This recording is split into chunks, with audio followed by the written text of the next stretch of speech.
Check it out. Beautiful day in Kansas City, Kansas. Race 3 in the chase for the Sprint Cup begins in just a minute. Grab that remote. We're going over to ESPN for our race coverage in just a moment. First, our Bush's Beans recipe for success. Some ingredients for a successful day at Kansas Speedway. Tune in for max mileage. Oh, man, it's going to be a lot of green flag runs today, and I really think you have to get really good fuel mileage. And 2 versus 4, what do you think, Brad? Got to have 4 tires, no doubt about it. You got to minimize mistakes. You got to keep that track position and not lose it throughout the day. We've seen that in a couple of these races. Don't do it today. All right, so grab the remote control. Our race coverage moving over to ESPN in just seconds. It's race 3 in the chase for the Sprint Cup. Will it be fuel mileage, pit strategy, or a thrilling run to the finish we'll be talking about after 400 miles. We've seen all of the above in the past at this track. We find out what happens on ESPN now.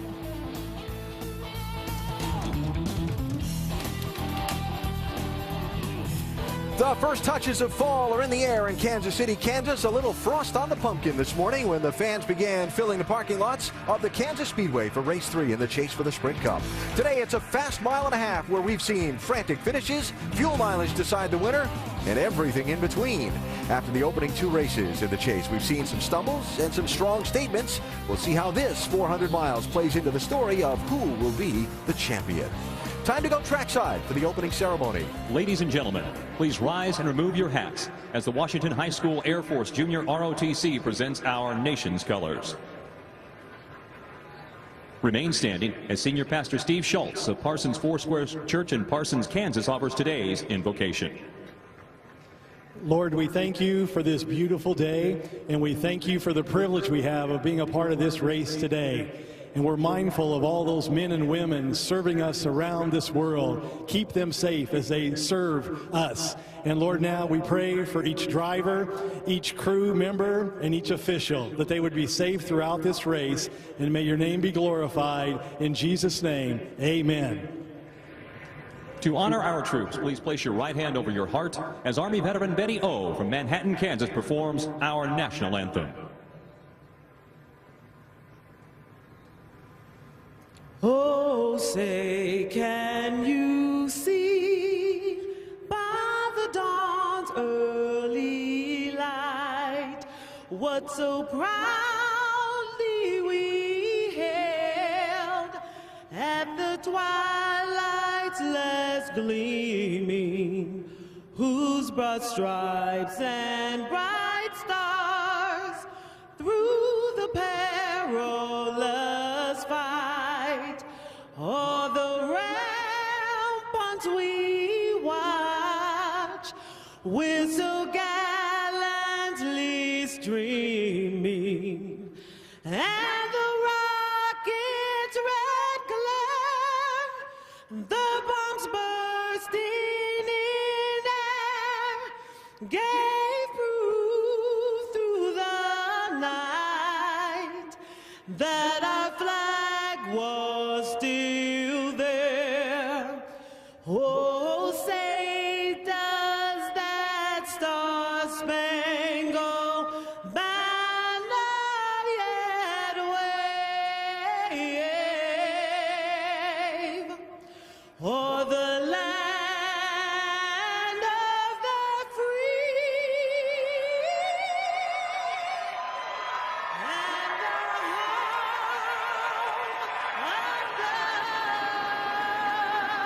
of the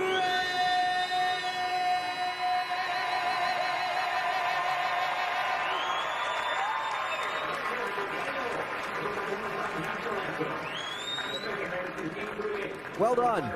And a great crowd on a crisp early fall afternoon. 56 degrees right now as the drivers begin to buckle in for today's 400-mile race. Just a little something to think about here. 3 of the 6 races at this track in the chase era have been won by drivers not in the championship. Number of good contenders to add to that total today. We'll see how it all plays out. The engines fire in Kansas next. NASCAR Sprint Cup at Kansas is brought to you by the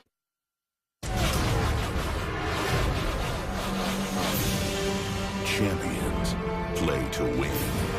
They turn failure into progress and treat panic with patience. For one driver, hope is trumped by belief. A fearless pursuit of a destiny ride. The drive for 5 is back alive. On this team, victories are hard fought, and hope is something they take. Mission accomplished. Nice work. Maximum points today, buddy. For others, consistency is king, and the hope is to stay on top. But if lost, the race is over. There's a problem for Matt Kenseth. Ridiculously loose, get there. And maybe the chase. Behind the wall pretty hard. A bad week has gone worse. To stop a dynasty demands an act of defiance. Because without it, there is no hope. Let's fight to the end, baby. Let's do it. So many interesting stories as we get set to begin race 3 in the chase for the Sprint Cup. Our ESPN live coverage today from the speedy and sparkling Kansas Speedway, where the green flag is just moments away. Let's reset some of the stories for you. To Pit Road and Jamie Little.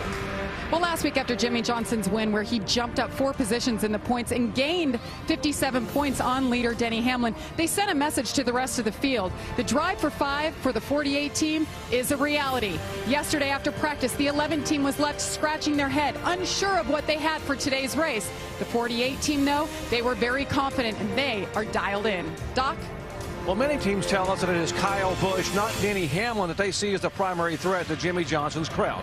They point to Kyle's aggressiveness and evolving maturity both on and off the racetrack. But Kyle doesn't like this place. In fact, for good reason. Kyle's never had a top 5 finish here and has finished 21st or worse 4 times. Now, on the other hand, there's Carl Edwards, who loves his native track here in Kansas. Carl's never won here either in a Sprint Cup car, but says a win today would put them one step closer to that very first Sprint Cup title. Alan? Carl coming from very deep in the starting field for this one as we get ready to fire him up and go racing today. Race 3 of the chase for the NASCAR Sprint Cup, the 10th ever race at this Kansas Speedway that opened back in 2001. Time to go trackside for the command. It's time for those most famous words in motorsports. Here to give the command, please welcome our Grand Marshal Price Chopper Contest winner, Kelly Fuller. Gentlemen, start your engines! Crank it. Fired up. Crank it.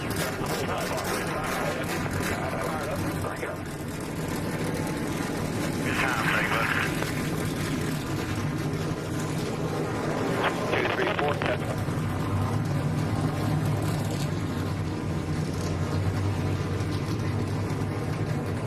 Well, this is a race that could take on any number of looks across its 400 miles, whatever twists and turns the day takes. Our 3 men in the booth will be all over it. We say hello to Marty Reed with champion driver Dale Jarrett and champion crew chief Andy Petrie. Gentlemen. Thank you, Alan. Hello again, everybody. And, of course, 4 of the last 8 races, we hear it over and over on the mile-and-a-half ovals. But, Andy, you want to talk about the fact you think this chase could be decided in pit road. Well, the drivers are the stars of the show, no doubt about that. But it's going to maybe come down to pit road. And there's some drivers or some teams that are really performing down there for their drivers.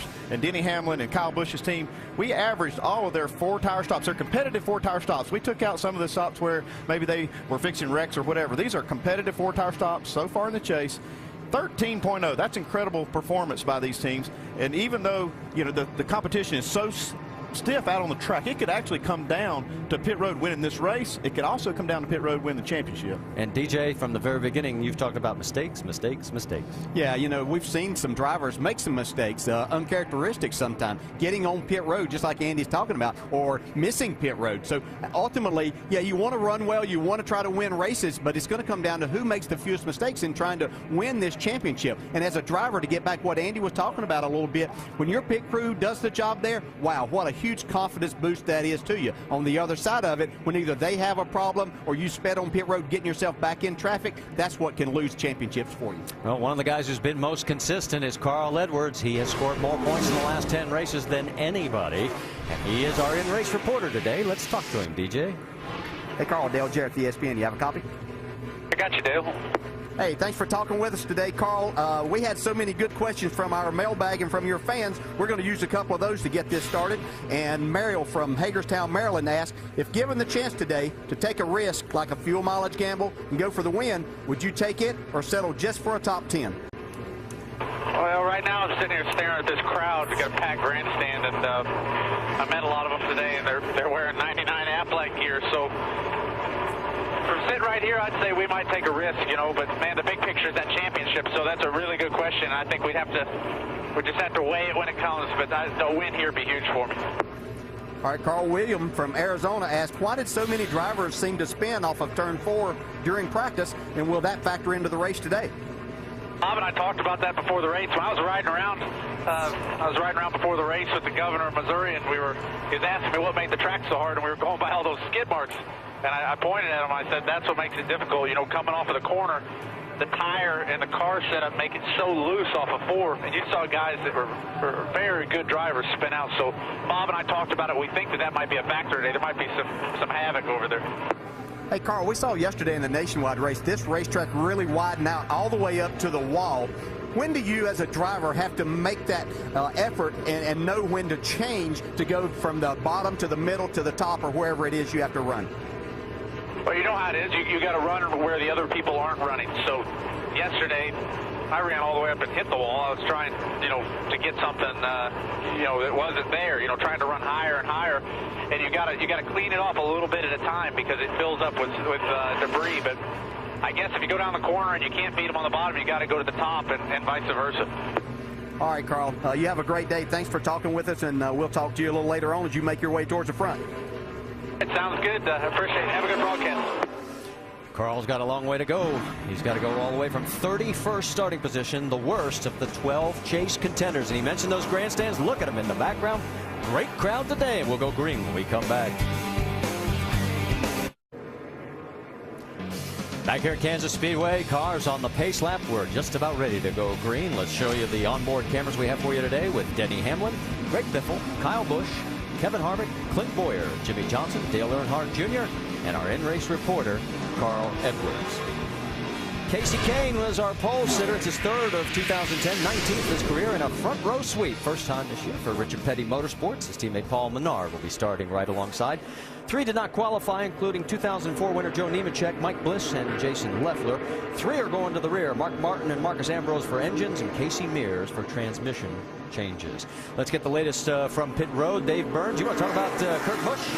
Yeah, Marty, wins at Mile and a Half Charlotte and Atlanta earlier this year had Kurt Busch fans excited about coming to Kansas. But Kurt himself will tell you that this Mile and a Half track race is different for him. In 9 starts here, he's at an average finish of 19th and no wins. He's 4th in the chase right now. Today would be a perfect day for Kurt to make this Mile and a Half like all the others for him, Vince Welch. Kevin Harvick has fallen 35 points since the chase began. Harvick believes that if he's to reinforce his position as a chase contender, he needs to do it with a good, strong run today. The 29 team believes they've had better cars than what the results have shown through the first 2 races in the chase. They like their car again today, but Marty, this is a day they need to capitalize. And we'll find out if he can do that march to the front again. Let's check in with our over-the-wall reporter. It's the fueler for the number 7 on Kevin Conway. There he is, Randy Rodriguez. Randy, we saw a couple of guys getting splashed by fuel yesterday. What can you do to help those teammates out down there? I think, Marty, you got to slow it down a little bit. A lot of these guys are trying to get into the car very quickly and before the car stops. And if you do that, you run the risk of splashing people. So I take my time. I get a good aim on the car. I get a good beat on it, and then I take my time and put it in. The main thing you want to do is put fuel in the car safely and get the stop done. And Kevin down the road. All right, you be safe down there. Have a great day.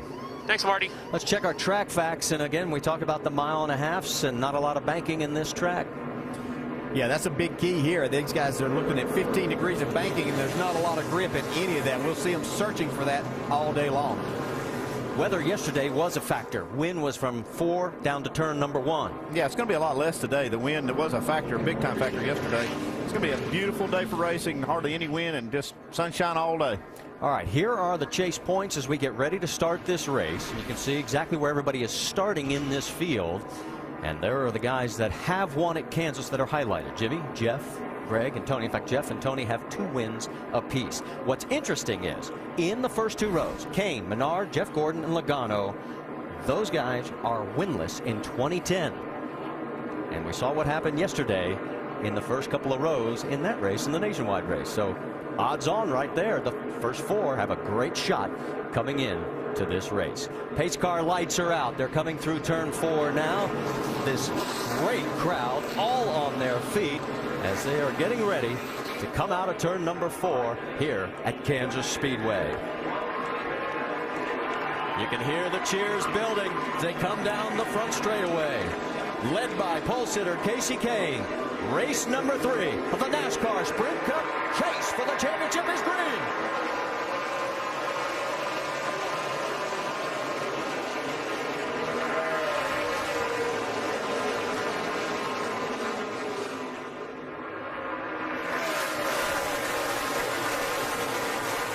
Paul Menard was slow getting to the gas. It's going to cost him a little bit. And look at Casey fire out as he heads for 3. Well, Casey got a lot of confidence in that car. He got through turns 1 and 2. Looked like very little time out of the throttle. Whoa, one car got awfully sideways.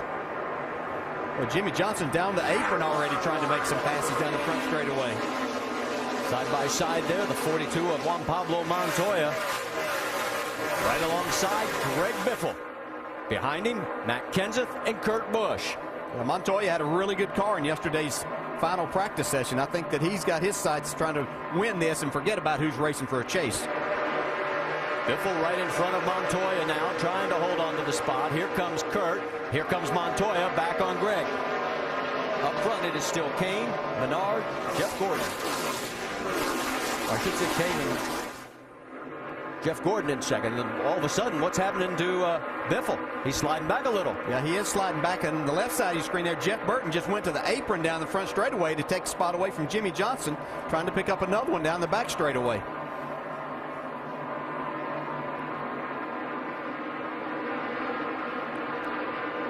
Jeff Burton on the left side, now approaching up to Kyle Busch. On the right side, Montoya's got his hands full with brother Kurt. So far, everything's been clean off turn 4. We saw a lot of problems over there in practice with, great race car drivers just spinning out over there. Elliott Sadler getting passed by Jeff Burton now. There is your race leader. To give you an idea of the intervals now. As you can see, Kane, Gordon coming through. Yeah, Jeff Gordon's run just a little bit quicker than our leader, Casey Kane, right now. Matt Kenseth down on the bottom. But Montoya trying to clean that groove off up next to the wall. Yeah, he was one of the first ones yesterday to start moving that groove up and getting things worked in. I'm sure he's glad to see those nationwide cars get it all the way to the top, Jamie. And guys, Dave down here, I wanted to comment on the 17 car of Matt Kenseth. Talked with Jimmy Finnegan's crew chief this morning about that wind yesterday that was causing the spinouts. He told me gusts were up to close to 25 miles per hour, and today it's perfectly calm. That's a big swing. All right, David, there you see the numbers on Matt right now, and we talked about it in Countdown. This is a big day for him. Here comes Kyle Busch with Bill Elliott. Bill Elliott had his best starting position of the year today as Elliott started this race in the 11th position. Yeah, I talked to Leonard Wood in the garage area this morning. He said Bill was holding a pretty wheel qualifying. Hopefully he's going to do it today. You know, Andy, you talked about this is a big race for Kyle Busch. This isn't the track. They've kind of struggled at these places, and this would be kind of a benchmark for them since we have 3 other mile-and-a-half tracks, like what I see so far with this car. They were pretty happy yesterday in practice. They found something that really made the car better, and Dave was talking about things that he didn't realize what Kyle really needed and how to give it to him, and I think they found some of that yesterday, and he said this would be a gauge race for them. Let's check in on Mark Martin. Remember, he had to go to the rear. Well, he's picked up 9 spots. So is Casey Mears as they're marching their way forward right now. Mark has moved up to the 31st position. Yeah, he was actually quickest for 1 lap time yesterday in Happy Hour. We heard him a number of times talk about how good he liked his race car. Yeah, he ran the first lap of Happy Hour, fastest. Second lap, he tried to run quicker. Wound up in the grass, spun out. Got Biffle right there with Montoya on his quarter panel. This is for the battle for 8th on the right side as we continue to watch Mark Martin trying to reel in Reed Sorensen.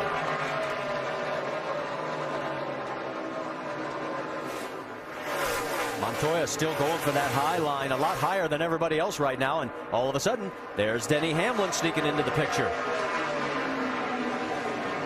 See which line Denny likes. He's kind of taking the middle road here. Just have to stay, try to make sure that you don't cross those seams right there that you're seeing any more than what you absolutely have to. You're going to have to as you exit the corner, but you want to be on a good straight line as you go across them. How about Tony Stewart sneaking into the scene as well? There he is, right behind Denny. And of course, Tony started 14th. Yeah, Tony said his car wasn't the very fastest on a short run, but he thought in a long run that he had as good a car as anybody here. While these guys continue their battle, the margin up front for Casey Kane is up to 1 second over Jeff Gordon. In third place, it is Paul Menard, then Ryan Newman. And some interesting stats on Ryan Newman over the last 5 races. We'll tell you when we come back. Make sure to go to Goodyear.com to check out Goodyear's Support Our Troops program. There you can send a thank you message from a NASCAR driver and enter for a chance to win a 2011 Ford Taurus and other great prizes. Riding on board with Dale Earnhardt Jr. here at the Price Chopper 400 at Kansas Speedway. He is running in 27th position. That's A.J. Allmendinger coming off 2 great runs back-to-back in 26th. And then Regan Smith right in front of A.J. Yeah, Greg Biffle's on the move again. He looked a little bit slow there getting going, but man, he's found him something up top, and he's passing a lot of cars. What's he saying, Vince? Well, he really likes 1 and 2, but off 3 and 4, he's got a handful tight to the center and then loose off. We're hearing that from a lot of teams up and down pit lane, that turn 4 really feels no grip to the drivers. This is a huge race for the 16 team. Crew Chief Greg Irwin said to me today, the situation is critical for us. We've got to make big jumps these next 2 weeks. They come into this race 9th in the chase, 140 points out of the lead. They know they've got to have a big finish today. And, well, didn't start so good, but Biffle moving back toward the front again. He is one of the former winners here at Kansas. And remember also, he was one of the guys that spun in that slick turn 4. Kurt Busch, the best with the 1.5 mile track so far this year. And you can see the move that he's made right now is just 1 position up to 8th. He's got Joey Logano right in front of him. Yeah, and I think those stats sometimes can be a little bit misleading, because I know a lot of people think that these 1.5 mile tracks are all very similar. This place right here is totally different. The guys that I talked with said, yeah, you can compare it a little bit to Chicago, but not nearly as much grip. You don't have that banking. Just makes it a much more difficult place to negotiate. Doc? Exactly, DJ. And as good as Kurt has been at other racetracks, he has been terrible here. In fact, quote, he said he hates this place. He has never had a top 5 finish here. He said, you know, coming in here 4th in the point standings, their total goal is to come out of here with a top 10 finish. He said, on a scale of 1 to 10, with 1 being our worst track in the chase, this is definitely number 1. We know we're going to struggle here. He said, we just want to make sure we don't get in trouble and come out with a top 10 and be able to hang in the top 5 in the points, and then go to our good tracks like Charlotte and Texas. Great point, Doc, as he takes a look underneath the 20. Kurt's going to try and take over that position. Busch looking to take over 7th place. He can sell himself a little short, as good as he's running today. The car looks strong. Well, while we were talking about guys coming up through the field, mentioned Mark Martin. Let's check in on the 99 of Carl Edwards, because remember, he started 31st. He has picked up 11 spots now. He's moved into the 20th position. And you were talking about how statistics can be misleading. Carl has scored the most points in the last 10 races. But this year, on the 1.5 mile tracks, he is the worst average amongst the 12 that are in the chase at 15.9. Yeah, but I think a lot of that goes back to early on this season. Carl's team and the rest at Roush Fenway really struggled a lot, especially on the high-speed racetracks. They've found something in their program. They've worked extremely hard. They've got their engine program in order. So this team is definitely on a high now, and so they forget about what happened early on. As he tiptoes through that corner, look at him working the wheel. Let's check back in on Casey Kane. You know, 5 of Casey's 11 Cup wins have come from the pole position. And right now, his lead, as he comes across the stripe again, is 1.4 seconds, Jamie Little. Well, it's smooth sailing for Casey Kane right now, but I spoke to his crew chief, Kenny Francis, this morning. He said, we have been off this weekend. And when we went out there in qualifying, it was a shock to all of us. He said, so our only saving grace today is to get out front, check out, get as much of a lead, and stay in that clean air. Our car loves this cool air. We need to stay there. Otherwise, it could be trouble for Casey Kane. Well, the 24 car is starting to close a little bit, though. He's chipped off a couple of tenths. We'll see how it is this time, as there's your top 5 here at Kansas. I know I didn't tell you about that Newman stat. I promise I'll get to it when we come back.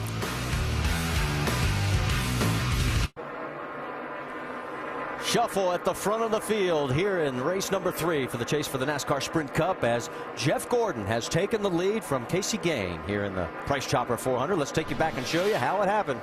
Yeah, he just methodically was chasing him down, beating him every lap, about somewhere between a 10th and 2 tenths. Was able to catch him a little bit more in traffic, and see Jeff goes to the bottom of the racetrack. Talking about a loose race car, that's working for him really good right now. I think a racetrack really comes around for, you know, usually you hear a lot about these new cars actually getting looser as you go, but I talked to Bob Osborne, crew chief of Carl Edwards. He told me that this is the tightest racetrack that they go to, that it's really difficult to get the car free enough and turning good enough here, so they have to start really loose. That's why we saw a lot of cars spinning out in practice. Change for position, backing 3rd and 4th. Ryan Newman has gotten around Matt Kenseth, and we promised you this interesting statistic. Ryan has the 3rd best average over the last 5 races at 8.2. Just think what might have been had he had that 5-race stretch prior to Richmond. Yeah, just a little bit sooner. That's the, when you peak a little late, that's what happens, but that's just the way the system is. He kind of knew it when they started out. Yeah, sport's all about timing, you know, whether it's getting the right ride or getting your things going in the right direction. But it's nice that they can get things going in that direction and finish the season off that way. Dave, you got more? And Marty, when Tony Gibson, crew chief, and I were talking about things on that 39 car this morning, he said basically that, you know, he's been looking at those recent finishes and just wishes they hadn't had those 4 failures to finish early in the season. He says that's what kept us out of the chase. He said, I just feel blessed that we even had a chance. Remember, they finished just outside the top 12. That's right. And right now, if we were under the old system, he would be inside the top 12. But as we said, it's when you make the performance. And he is pulling away now from the 17 of Matt Kenseth. There you see Paul Menard, Kurt Busch, Tony Stewart, Joey Logano, and Jeff Burton. That's right. Mr. Burton has picked up 11 spots since the start of this race. He is up to the 12th position, guys. Yeah, he's kind of moving around the racetrack. I saw him earlier right down on the bottom, making some passes right there on the high side. Just went by Denny Hamlin. I think that's what makes you have an opportunity to win at this racetrack, is being a driver that's ready to move around, know it, and getting that from your car. We heard Carl talk about that a little earlier, knowing when to go. And we have 5 chasers all together right there, and there goes Harvick around Denny Hamlin. I think it's more of a case of Denny Hamlin going backwards right now. Yeah. You're going to see Jimmy Johnson come into the picture right behind Hamlin. So these are 2 guys that started up in the front of the points are hanging around back just outside around 15th spot now. Well, Hamlin's 15th. Jimmy Johnson is 16th. Hamlin goes around Kevin Conway, who is 1 lap down. We have a total of 39 cars currently on the lead lap. Jimmy has not made a move towards the front. He's only picked up to the 16th position right now. So we're on board with Denny, who is riding 15th. Let's get an update on Kevin Harvick. Vince Welch, what do you have? Well, Harvick's up 10 spots. He started 24th, but he still says the car is too tight. It's certainly not to his liking for the long run, and this is a team that believes they've got a good car for the long run. So Harvick talking about already with changes that he'd like to make with Gil Martin, but the good news is they've moved forward up 10 spots. Doc? Likewise, Vince, Kyle Busch up 6th position from 19th to 13th. You know, Kyle's been in a great mood all weekend. When he qualified 19th, he climbed out of the car and went over and thanked his guys. He said, are you kidding me? You just qualified 19th? He said, no, that's the best I have ever qualified here in the new car, what was called the COT car. Because he qualified 28th and 34th the past couple of years. Right now, Kyle's talking about the car needing some rear grip, mostly off the corner. Needs to turn a little better in the middle of the corner, but still moving up. Jamie? Well, Doc, this current series points leader, Denny Hamlin, is falling back. He started this race 12th. He's now 15th. I talked to Mike Ford, his crew chief, this morning. He said, we honestly have no idea what we have for today. He shook his head and said, our balance was never right. We were loose and then tight. And right now, he is just too tight. That car is not turning the way they need to. Marty? All right, thanks for the update, Jamie. And, of course, we'll be keeping tabs on the points leader. Here comes Kevin Harvick taking a look on the inside of the 18 of Kyle Busch. Seen Kevin Harvick do something as he gets to the bottom of the racetrack here, but he's been catching these guys by running the high side. We used to never see Kevin Harvick do that much of moving around on the racetrack and running a lot on the high side. Now, I think that just goes to show when you have a good race car that you can do things as a driver that maybe you didn't do before, and they certainly have good race cars at RCR right now. Well, I talked to the team, and they're really surprised that they got that win at Michigan by running almost the entire race on the outside. And if you talk to other drivers, this track race is a lot like Michigan. So you see Harvick trying to close in now as Montoya closes on the 00 of David Rudiman. All four of those cars battling for position. Rudiman in 11th on back. Back up front is a 3.3-second lead now for Jeff Gordon. Entering today, Gordon had led only 6 laps here at Kansas since his win back in 2001. Under our first caution here, and you look on the right side of the 4201 Pablo Montoya, you can see the reason why he has scrubbed the wall between turns 3 and 4. He was 12th at the time, guys. We saw him go up to the top side of the racetrack early in the race, but he's just a little bit too far right there at that part of the track. Got up in that loose stuff, got in the wall. A few laps before this yellow came out, take a look at Kyle Busch at the back of your screen. You see he gets just a little bit loose off the corner. That safer barrier comes out there just enough to catch a little bit of the right rear quarter panel of the 18 car. Might rub the decal off. I don't think he's got any damage. Bad news for Jeff Gordon fans. It wipes out a 3.5-second lead. We went 67 green flag laps yesterday. We made it 41 today. Well, it's an opportunity for the pit crews to get involved here, see what they can do. We talked about how important they are. Getting the job very important. These caution flag pit stops especially, because just a half a second you can lose 5 or 6 spots because everybody is so close and competitive down there. I think this main last run, we heard the discussion early in the countdown show, we get 2 or 4. I think everybody's going to be putting 4 tires, adjust their car to that before we even consider that. I'm not sure that we're going to see 2 tires at all today. Well, Jeff Gordon leads everybody down. Let's send it down to Dave Burns. Ryan Newman trying to continue that string of good finishes. Rolling the center is his problem car, a little bit tight. They'll make a chassis and air pressure adjustment, fill it full of Sunoco fuel. Vince? The 16 of Greg Biffle started 5th, fell back to 10th, worked his way back to 5th. They like the car a little loose off. They're going to make a slight air pressure adjustment in the right rear. Jamie? Jeff Gordon's freeness off was hurting him terribly. He wants to tighten it up a bit. Air pressure adjustment, 4 tires, bottom of your screen. Casey Kane said he's just a little bit tight, couldn't run the high side. Air pressure adjustment, a little bit of tape on the grill. Race off pit road. Let's see who will get the job done quicker. Jeff Gordon it is. Wins the race off pit road. You see Casey Kane just trekking across, guys, but it looks like, yep, Ryan Newman gains the spot. Marty? In our Longhorn Steakhouse race off pit road, it was Ryan Newman picking up a spot as Casey Kane drops one. And the 48 got pinned. We'll bring you up to date on where it all sorts out. But right now, things are looking pretty interesting here at Kansas. All right, let's take a look at the pit stops. We said they were going to be important, Andy. Yeah, look at these Jeff Gordon team, 12.3. That's well under their average. Denny Hamlin, another great stop, and Kyle Busch. Those 2 right there, those 2 Gibbs cars are always good on pit road. You see the chase average. That's their average 4-tire competitive pit stop during the chase. These teams here are lower than their average. Now, we mentioned that Jimmy Johnson got pinned. He is back in 21st position, right where he started this race. Hey, compare his pit stop to Jeff Gordon's, and you can see a couple seconds. That'll lose spots every time. And you see that's 5 spots for Jimmy. Looks like a lot of it on the right. All right, let's quickly go over the wall with Randy Rodriguez, the gas man on number 7.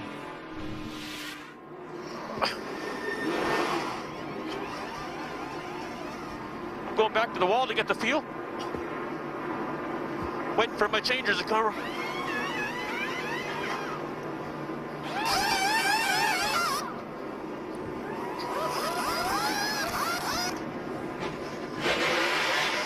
Okay, that's it. And nobody got splashed. Nice and easy, no drama. Breathing a little hard. Getting excited about that. I'd be breathing hard too if I had to carry all that fuel. All right, let's set it for you. Jeff Gordon's taking the inside. Ryan Newman, who's now in 2nd, then Casey Kane, Kenseth, and Stewart. Uh-oh. Got Bill Elliott. Elliott slow on the restart. Now he's getting back up to speed. Missed gear, maybe? Yeah, that's exactly what that looked like. So a lot of guys looked like they were spinning the tires trying to get going, but I think that was more that Bill just couldn't get it in gear. Jeff Gordon take that inside. That looks like the place to be, especially since he's in control of the start of the race there. I don't think it would have mattered. He blasted out there about 4 or 5 car lengths in front of everybody.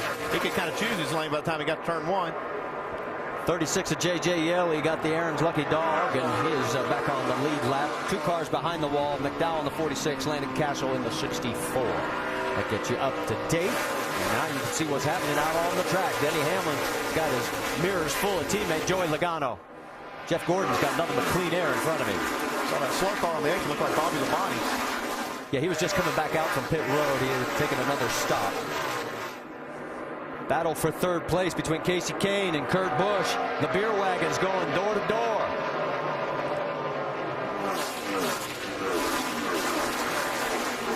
Well, it's looking like that lighter car might get it done here. He's got the position and under attack from now Matt Kenseth. Hey, Kurt Busch has to be extremely excited about his race car today. He made a couple of spots on that initial run. Looks like they made a good adjustment for him here on the restart. Another guy has got to be happy is Tony Stewart. Here he comes on Casey. He gets tail happy, opens the door for Tony. Here he comes on the low side. Tony's won here twice, so he obviously knows what he's looking for in his race car, and they all seemed excited about their chances here today. Anytime the grip level's low, Tony Stewart runs good. I mean, he knows how to get the most out of a car on a slick racetrack. Well, our pole sitter is falling back, and Jimmy Johnson's got a bit of a sandwich, and he's the meat between Allmendinger and Dale Jr. Yeah, it's the second time since this restart that I've seen Jimmy Johnson in a 3-wide situation. Looks like he's having a little bit of difficult time getting his car up to speed. You certainly don't want to be in the middle. He's in 24th position right now. Well, bad pit stop's what put him back there, Jamie. Exactly, and he lost 5 positions, Andy, as you guys documented. I talked to Chad Canals, his crew chief, this morning. He said his biggest fear today was having Jimmy back there in the pack. He said that is when bad things happen. And you see the 88 get sideways right in front of him. But this is their biggest fear, so Jimmy has to take some risk here. Get to the front. Track position is everything. But, guys, he's only gone backwards since the start of this race. Well, and only one of Johnson's 19 chase wins came from a starting position outside the top 10. He was 21st today, and that's the deepest that anyone's ever won in 9 prior races here at Kansas, and that was done by Tony Stewart. So he's extremely aggressive. I saw him make a couple of really tight moves right there on the 83. Cautious David Ruderman spins it around. Look out, can everybody get through? All right, David, get it going. It hit square on the rear end, but the 18 just run right over us. Well, you hear David, or the spotter, talking about Kyle Busch. He was 11th at the time, and there's some damage. Looking for some damage. I don't see any obvious damage on the front of Kyle Busch's car. It's a little optical illusion with the paint job right there on the one front part of the nose. All right, let's look from the 18 car. 556. Yeah, it looked like Ruderman got out of the throttle just a little bit, kind of feathering it. Caution will be out.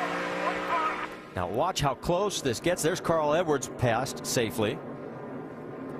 Yes, he's sliding down the racetrack here. You have to really slow down and see Jimmy Johnson all the way on the bottom side of the apron to get by. Reed Sorensen goes low. Scott Speed goes high. Ambrose goes low. So does Regan Smith.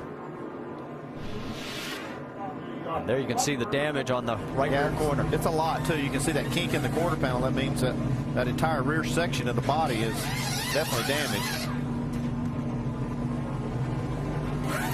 Tough break for David Ruderman. It started 16th in this race. Yeah, and you had to think that they were going to be really good here today after they won at Chicago, a track that a lot of drivers consider being similar to this, so their hopes were pretty high, but going to be tough today. Up front, it is still Jeff Gordon with Ryan Newman, Kurt Busch, Matt Kenseth, and Tony Stewart, the top 5. Let's go back one more time, give you another perspective from the 11 of Denny Hamlin. I'm in front of you. Stay low, stay low. Keep going, keep going, keep going. Caution's out. Carl almost got into Denny as he checked up, and Jimmy Johnson is coming down pit road, as is several others. There's Clint Boyer, Jamie McMurray. Basically the back half of the field on pit road. See Jimmy Johnson's crew going to work. He came in the 23rd position.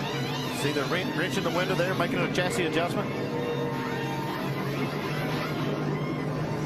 26 of Patrick Carpentier pitted right in front of the 48. There you see Montoya going out. Speed. Ambrose. There's Jimmy. Making some major changes on that 48. Took a long time on pit road. They sure did. Well, stay with us. When we come back, we'll reset everything and go green once again. Gets back on the lead lap. That gives us now a total of 22 cars on the lead lap. 3 cars behind the wall. J.J. Yeley, Bobby Labonte, Landon Castle. McDowell's back out. He's 5 laps down. Saw a lot of those cars pit, but Denny Hamlin stayed out. He's 15th.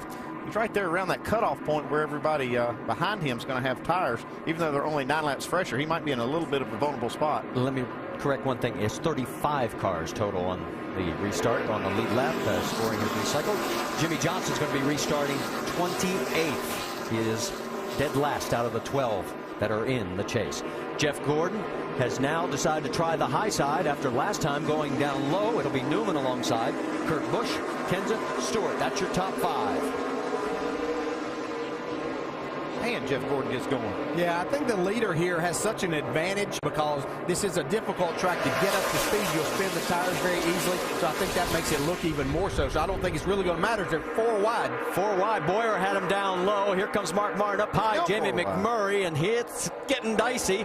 Ambrose sneaking through, as well as Allmendinger. Now, somewhere in that pack, there's the 48. They're just holding their breath. God. Battle for the lead now as here comes Matt Kenseth. That's on the restart. He got around Ryan Newman. And does he get him at the stripe? Kenseth in front by a nose.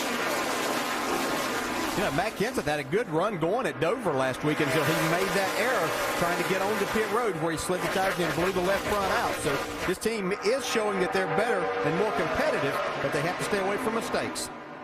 Denny Hamlin alongside Joey Logano. Carl Edwards right alongside there as well. That is 14th, 15th, and 16th. Yeah, Carl's done a nice job after that qualifying effort that started him in 31st. So he's worked his way up there. Knows he has plenty of time to get there today if he has a good race car.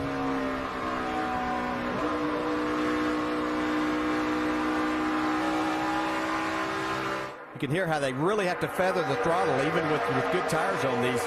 Just not any banking. It really flattens out coming off of these corners. So you really have to know that the car is you have it under control. Right side of your screen, that's Kyle Busch with Paul Menard. That is for 8th position on the racetrack. And on the left side, that battle for the 14th. Let's check in this gaggle of cars that Jimmy Johnson still finds himself in. He is still in 24th place, just trying to find some clean air. He's racing aggressive back there. He's made a lot of moves, bold moves, trying to move his way up. Yeah, finding clean air, he's going to be not doing that for quite a while. A.J. Allmendinger on the high side. Marcus Ambrose right in front of him. Greg Biffle also looking for a great day here. He is trying to put the move on the 9 of Casey Kane. That's for 6th. Yeah, so far we're seeing drivers that really need a good day that are involved in the chase having that so far, be able to capitalize when Denny's back there outside of the top 10 and Jimmy Johnson struggling even more than that. On board with Kyle Busch. Here comes Carl Edwards alongside and passing the 11 of Denny Hamlin. Sam Hornish Jr. right in front of Carl Edwards having a great run so far. Yeah, Hornish has been in that top 20 group since the start of the race. Battle for 4th. Tony Stewart going around teammate Ryan Newman. That may be the only car on the racetrack that Ryan Newman does not race hard all the time. I bet if it came down to the end for the win, he'd racing pretty hard. Well, Newman won this race back in 2003. His last Kansas top 15 finish. You know, we talk about teammates. Tony talked about it as well. The whole concept of a multi-car team is to share information and share resources. That doesn't change because only one guy makes it and doesn't make it. The things that you do every week to try to be successful each week, week in and week out, are the same things that you're trying to accomplish in the chase. Well, one of the things that we have not seen in the first 2 races at this stage, right now, the top 5 all chase contenders. That has not been the case both at Loudon and at Dover last week. Tony Stewart. Oh, Kurt gets a little loose. Tony takes advantage, takes the low line. They head for 1. Yeah, in case those first two guys up there hadn't figured it out, their spotter hadn't told them, or their crew chief, they're going to have to deal with Tony Stewart if they're going to try to win this race today. Andy, I think you put it perfectly when you said that the slicker the racetrack, the more competitive Tony Stewart is, and he's showing that here today. Let's drop back to Casey Kane, our pole sitter, because Jeff Burton has really been coming on. He's got his teammate Kevin Harvick right behind him. That is 8th, 9th, and 10th. All these Childress cars are on the move going forward. They don't qualify good. I don't know. Last week they didn't qualify very well, but ran great in the race. With the 31 car, Jeff Burton finished in second. But boy, they have a great race package. I don't know why that doesn't cross over to qualifying. All three Childress cars qualified outside the top 20 this week, but here they come, 9th, 10th, and 17th. Let's get an update on the 31-day Burns. And I talked to Todd Berrier about that today. You know, Todd says, I think Jeff's a better qualifier than he thinks he is, and yet sometimes the results don't show that. But I'll tell you what, if anybody's going to go to the front from a bad starting position without getting that loose, it's going to be the 31, because he's qualified back there so often, we know he can pass in traffic. And there goes Harvick right next to him, Vince. Well, Kevin Harvick qualified 24th for this race, and they were actually happy about it because that was so much better than what they'd done the first two races in the chase. That just means they've got to pass more cars during those green flag runs. And as you see Harvick go by Burton on the inside, Kane there on the outside, Gil Martin and Kevin Harvick were hoping for long green flag runs today. They feel like they've got the car on the green flag runs if they're long. He said, we want green flag runs and green flag pit stops, so keep an eye on that throughout the course of the day. If they get it, Harvick may be one to deal with late in this race. Well, Vince, to follow up on your point, we've had 5 straight races where we've had a green flag stretch of at least 100 laps. And the first stretch here went, 41. So let's go check back up front, because Matt Kenseth right now is our 4th different leader with 4 lead changes. So as we head to commercial break, Kenseth leads by 1.1 seconds, and he needs to win or finish big today. Sprint brings you an inside look at the chase for the NASCAR Sprint Cup on the Now Network. The standings as they run a quarter of the distance into today's race. Denny Hamlin still hanging on to the #1 spot, but behind him things would shuffle up a little bit with Kyle Busch and then his brother Kurt sliding up into 2nd and 3rd, but still 3/4 of this race to go for more NASCAR. Oh, top speed. That's been turned by Kyle Busch today. How about 197 miles an hour on this 1.5-mile Kansas track? For more NASCAR stats, in-car audio, and live race radio, check out NASCAR Sprint Cup Mobile at sprint.com/speed. From the ESPN pit studio, Alan Bestwick, Rusty Wallace, Brad Doherty at the 1/4 mark of the race. Matt Kenseth leads, Tony Stewart 2nd. You're watching Greg Biffle just go around Jeff Gordon for the #3 position.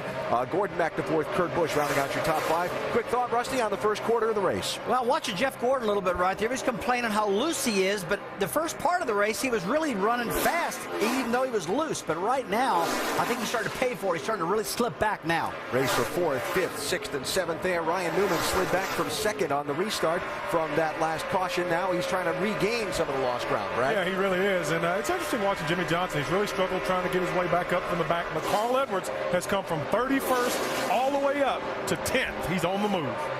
All right, so there you go. As we watch this group race, the race for the #1 spot is tightened up a little bit. As we go back to Marty, DJ, and Andy, going to have us a little challenge for the top spot. We are certainly keeping our eye on it, because Tony Stewart has been the quicker car last lap by 0.2 of a second, and you can see the margin right there on your screen. The top 4 spots held down by those that are in the chase. Let's see what the tracker shows, and there you go. He has gained. You know, Tony Stewart at one time at Indy was talking about, here, kitty, kitty. He's been reeling this 17 in every lap. And look at this. The lap that he should catch him on is 78. You can see the lap blinking right there is the lap we're on. When that graph looks like that, it looks pretty good for the 2nd place car, because it means he's catching the leader. Yeah, I think Tony will have to probably change his line just a little bit to keep some air on the nose of his car. See, now Jimmy Johnson has caught Denny Hamlin. Andy, you talked about Hamlin being back there on that edge of where these other guys had fresh tires, and it's costing him a little bit right here now. Well, that's the thing. You hate being that last guy that does not get tires, because that kind of puts you right in the throes of the guys that have tires. So here comes Jimmy. They made an adjustment on his car, put tires on it. Now you can see he's going the right direction. Yeah, and actually he's now just picked up that spot, so move him up to 15th and give him 13 spots. Way to go, guys, in graphics. They already switched it just as we were talking about it.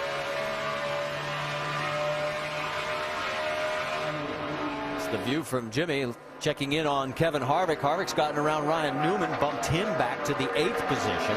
So right now, the top 7 positions held by members of the chase. We saw Harvick get real aggressive with his teammate Jeff Burton, trying to get by, put him in a 3-wide situation. But it looks like Harvick has a good car.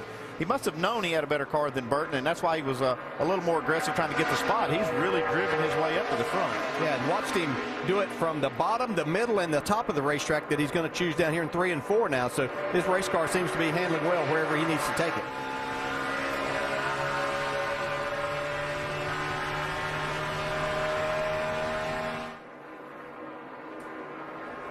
The gap between first and second. It's down to just 0.2 of a second. Tony Stewart still running a tick quicker than Matt Kenseth. Well, we saw him reeling in pretty good. He was a couple of tenths quicker. Then when he gets to this point, that's when that arrow kind of takes over and you lose that front end just a little bit because of that air that's getting disturbed from the lead car.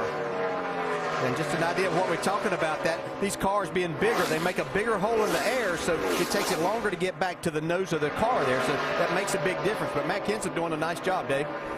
And DJ, you know why he doesn't want to give up the lead? Because he hasn't led laps since Michigan in June. And then it was only 2 laps. So even before this first caution that we had today, they were about 10 laps away from a green flag stop. Matt said, let's try to stay out and get some bonus points. That, even as they came into today, 11th in the championship, 165 points out. They're not giving up. He's not trying to give up the lead in any way possible, Doc. After frustration by Tony Stewart in the first 2 races of the chase at Dover and New Hampshire, Tony has brought his best gun to the gunfight in Kansas. This is a car, by the way, that Tony got his very first win for Stewart-Haas Racing in the Sprint All-Star race back in May of 2009. Earlier this year, he set on the pole and finished second at Pocono. And folks, 4 weeks ago, it was this car that Tony dominated Atlanta with, leading 176 laps to get his only win of the year. He's hoping for win number 2 right now, but right now also he's hoping to take the lead from Matt Kenseth, guys. And he just did, Doc, as he slides on past. So 25 laps led by Matt Kenseth. He had led a total of 35 in the entire 2010 season. And now Kenseth gets another good run trying to come back on him to maybe retake the lead. And I don't think that's going to work. Kyle Busch and Ryan Newman right there. Kyle's starting to fall back some here. Kevin Harvick's passed him, and now Ryan Newman's going back by him. So maybe something a little amiss on the 18. You can just hear Kyle Busch having to get out of the throttle. He probably was reacting to Ryan Newman having to get out of it slightly coming off the corner. See Newman trying to pull away. Meanwhile, Kevin Harvick all over the number 2 of Kurt Busch. That is for 5th on the racetrack. Well, it's been an impressive march forward for this 29 car, Kevin Harvick. Started 24th.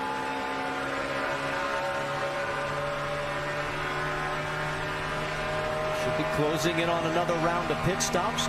Could they be under the green flag conditions? Right now, we're running clean and green. As you take a look at the top 5 here at Kansas after 82 laps. Run, time for the pit crews to limber up, get ready to go over the wall and go to work. Tony Gibson talking to one of the officials. Here's what we're looking to do. Jimmy Johnson's crew get ready to go to work, trying to help their driver gain some ground from 15th position as we run under the green here at Kansas Speedway in race 3 in the chase for the NASCAR Sprint Cup. Tony Stewart leading Matt Kenseth by 1.5 seconds. Greg Biffle, Jeff Gordon, and now Kevin Harvick up into the top 5. Harvick having taken that number 5 position from Kurt Busch just 2 laps ago. Long green flag run here, Rusty. Couple of guys we've been watching. We talked about Harvick just a second ago. Impressive march forward for him. Yeah, he's the guy I'm really paying attention to right now, Alan. Kevin Harvick is flat flying out there. He has really moved up through this field. And, you know, he's led the points all year long. And right now he's currently 4th in the standings, and he's 5th on the track, and he is really running good. And a guy who's really fallen back, Brad, is Clint Boyer. Yeah, really surprised. You know, this was a hometown event for Clint Boyer. We thought he was going to see his best today. Really struggling with that race car. Can't gain any track position, not advancing himself at all. Tough day right now for Clint Boyer. Now, Vince, he was one of the guys that pitted on the 2nd caution. He was actually the 1st in line on the restart of those guys that stopped. He was 19th. What's he doing back in 33rd?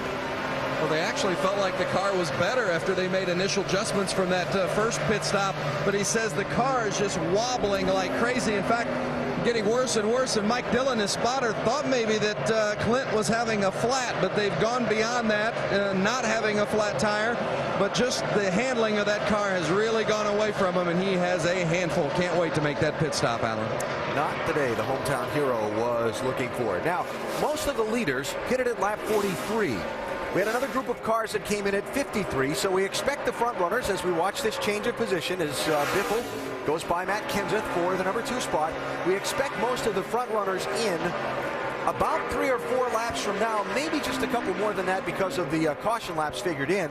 But Marty, DJ, and Andy, again another round of pit stops. And Andy, if you're the guys that pitted under the second caution, you going to stay out there and wait on a yellow, or are you going to come in on that the differential between the new tires and the older tires? You know what I'm doing, Alan. Yeah, you're coming in. Yeah, I'm coming with the leader. You knew that. Yeah. I'm not going to give it up. The the cars that pitted, like Mark Martin took 2 tires.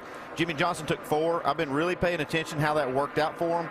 And right now, Jimmy Johnson just moved back around Mark Martin. So really, 2 tires is not the way to go. And Clint Boyer also took 2 tires, and you saw where he was running. So I wouldn't even think about that. Yeah, and I think today's landscape and the rules that we have with the wave around and such has changed that thinking a little bit about trapping people a lap down, because they can stay out there with the wave around and you don't really gain that much by that. They may lose some track position for a while, but that's really not the key anymore. I think you can't give up that time on tires. Yeah, that's the thing. You stay out there and try to get that caution. You lose so much track position that it's really not worth the gamble. Speaking of gaining track position, how about the 99 of Carl Edwards? Started 31st. He's picked up 21 spots, trying to make it 22 at the expense of Kyle Busch. This is for 9th.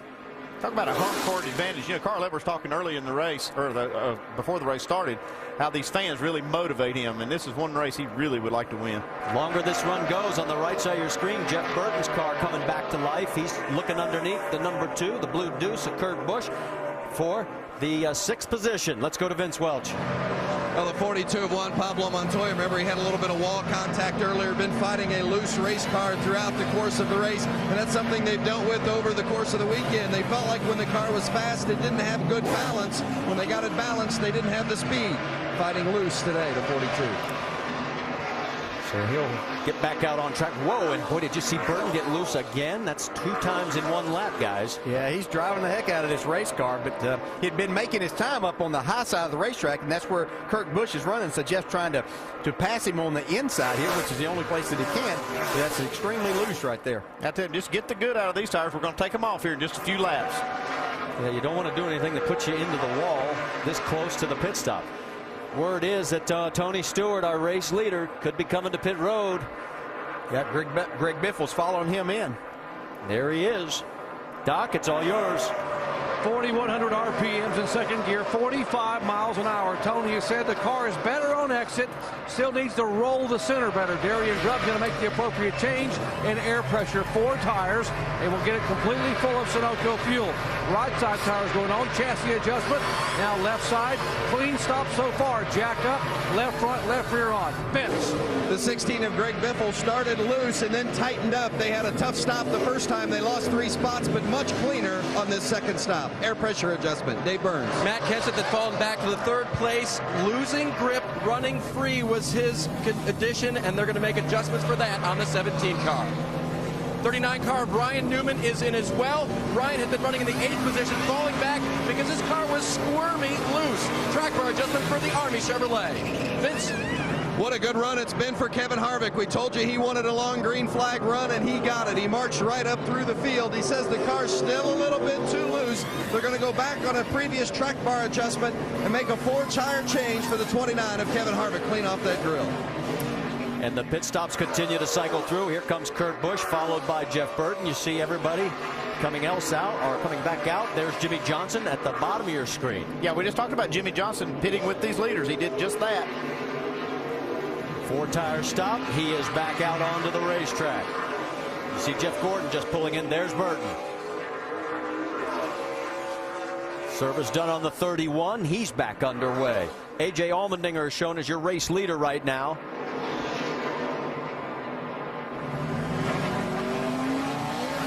little bit of time on that left rear. Yeah, making a chassis adjustment there. Looked like they were either pulling the spring rubber out or putting one in. It actually cost them a little bit of time since they'd make that. Those are hard to do. It's hard to make that decision under green to make that kind of adjustment because every time it's going to cost you some time. We mentioned AJ as the race leader. Now he pulls in. Dave? And the 43 of AJ Allmendinger made a 4-tire stop on his first run, a 2-tire stop with no changes on his last run. And will definitely take on 4 this time. Patrick Carpentier is shown as the race leader right now. He has yet to make a stop with Gilliland Quapple right behind, then Tony Stewart. So the top 3 are going to have to stop, and it'll cycle through with Tony retaking the race lead. Problems for the 77 of Sam Hornish Jr. And he had a good run going. He won the IndyCar race when they ran back here in 2006. He had been running consistently in the top 20. Had even poked his nose into the top 15 for a bit of a stretch. And now they're on pit road. Carl Edwards and Ryan Newman. And we're hearing it's a drive shaft issue, Andy, on the 77. Yeah, more than likely it broke that pinion that holds the drive shaft at the rear and let the drive shaft fall to the ground. You have that happen a lot of times with these concrete pit stalls where you let the car down and just at the right time it can snap that drive shaft. Is that what happened to him, Jamie? That's exactly a broken drive shaft. Unfortunate, guys. He worked his way up all the way into the top 10. Now they push the 77 machine back behind the wall. So another tough end so far for Sam Hornish. It's the right side of your screen. You see the battle for 12. And as we mentioned, the race leader right now is the 26 of Patrick Carpentier. He last pitted on lap number 53. These guys here are going to take a chance by staying out there that extra time that they have to keep themselves on the lead lap. You know, they don't have a great car, but Patrick doing a fantastic job with this. Right behind him is the 19. That's Elliott Sadler running the colors for Breast Cancer Awareness Month. And then Marcus Ambrose also along there. Sadler that pitted. You see right here. This is a second place car right here, David Gilliland. Right. Should point out Sadler is the first car 1 lap down. Ambrose the second car 1 lap down. So they're going to be fighting it out for the lucky dog spot. See the numbers on David Gilliland. He too has yet to make a stop. He last pitted also on lap 53. And just 6.8 seconds back from the race leader and 3 seconds behind is our race leader, or soon to be race leader, will be Tony Stewart when the first 2 end up making their stop. And Stewart's gap over Greg Biffle is over 2 seconds. Let's go on board with Jimmy Johnson. You can see right now he is shown in 16th position. Let's show you the graphic. He had another stop that was well below Stewart's. How about Stewart's team stepping it up here under green? Comes in as a leader, 12.4 seconds. And Johnson's still struggling a little bit, 14 seconds. Shown in 15th position right now on the racetrack. Not the kind of day that the 48 team was expecting. But right now, there's your top 5 after 103 of 267 laps here at Kansas. Way as the race leader has cycled through. Patrick Carpentier has taken his pit stop. Tony Stewart's back in front. In fact, the top 9 spots are now held by Chase contenders. That's the first time we've seen that happen in the 3 Chase races so far. Behind Stewart, it's Biffle, Kenseth, Harvick, and Burton, your top 5. We talk about the 18 on pit stops. Let's go back and show you Kyle's role in all of this as we'll go on board coming in from Carl Edwards' view. Andy? 4,400 second at that cone. You've got these lines on pit road that you can only do so much. I mean, the NASCAR's regulating the speed through there, but outside those lines, nobody does a better job than Kyle Busch getting to pit road and getting back up to speed. So you saw how much ground he picked up, and look at this. At the other end, his crew does the job. He gets out in front of Carl, and then, as soon as he hits that line, he gasses it again. Man's in the gas all the time. That's what you got to do, and that's what having a good pit crew makes you do that as a driver. And it doesn't do you any good to have a great pit crew if you're not going to give it 100% all the time as a driver too. So he picks up 2 spots courtesy of his aggressiveness and the combination of a good pit stop. Well, the pit crew's done their job all year long. I mean, they have really been solid. We showed that beginning to show how the Gibbs cars, both of them, have the best average of 4-tire stops so far in the chase. What I find interesting, as we mentioned, the top 9 are all chasers, but the guys that are top 2 in points, they are not in that group. Denny Hamlin is 16th. Jimmy Johnson is 13th. Let's take a look at the fast 5 right now. They get the fastest 5 last round of green flag stops. How about Scott Speed's team stepping it up too? Denny Hamlin, just like we said, those Gibbs cars, they really do a good job on pit road. And Martin Truex, who finished 5th in yesterday's nationwide race. And this battle continues. And boy, the 33 of Clint Boyer, he is already 1 lap down in 31st position.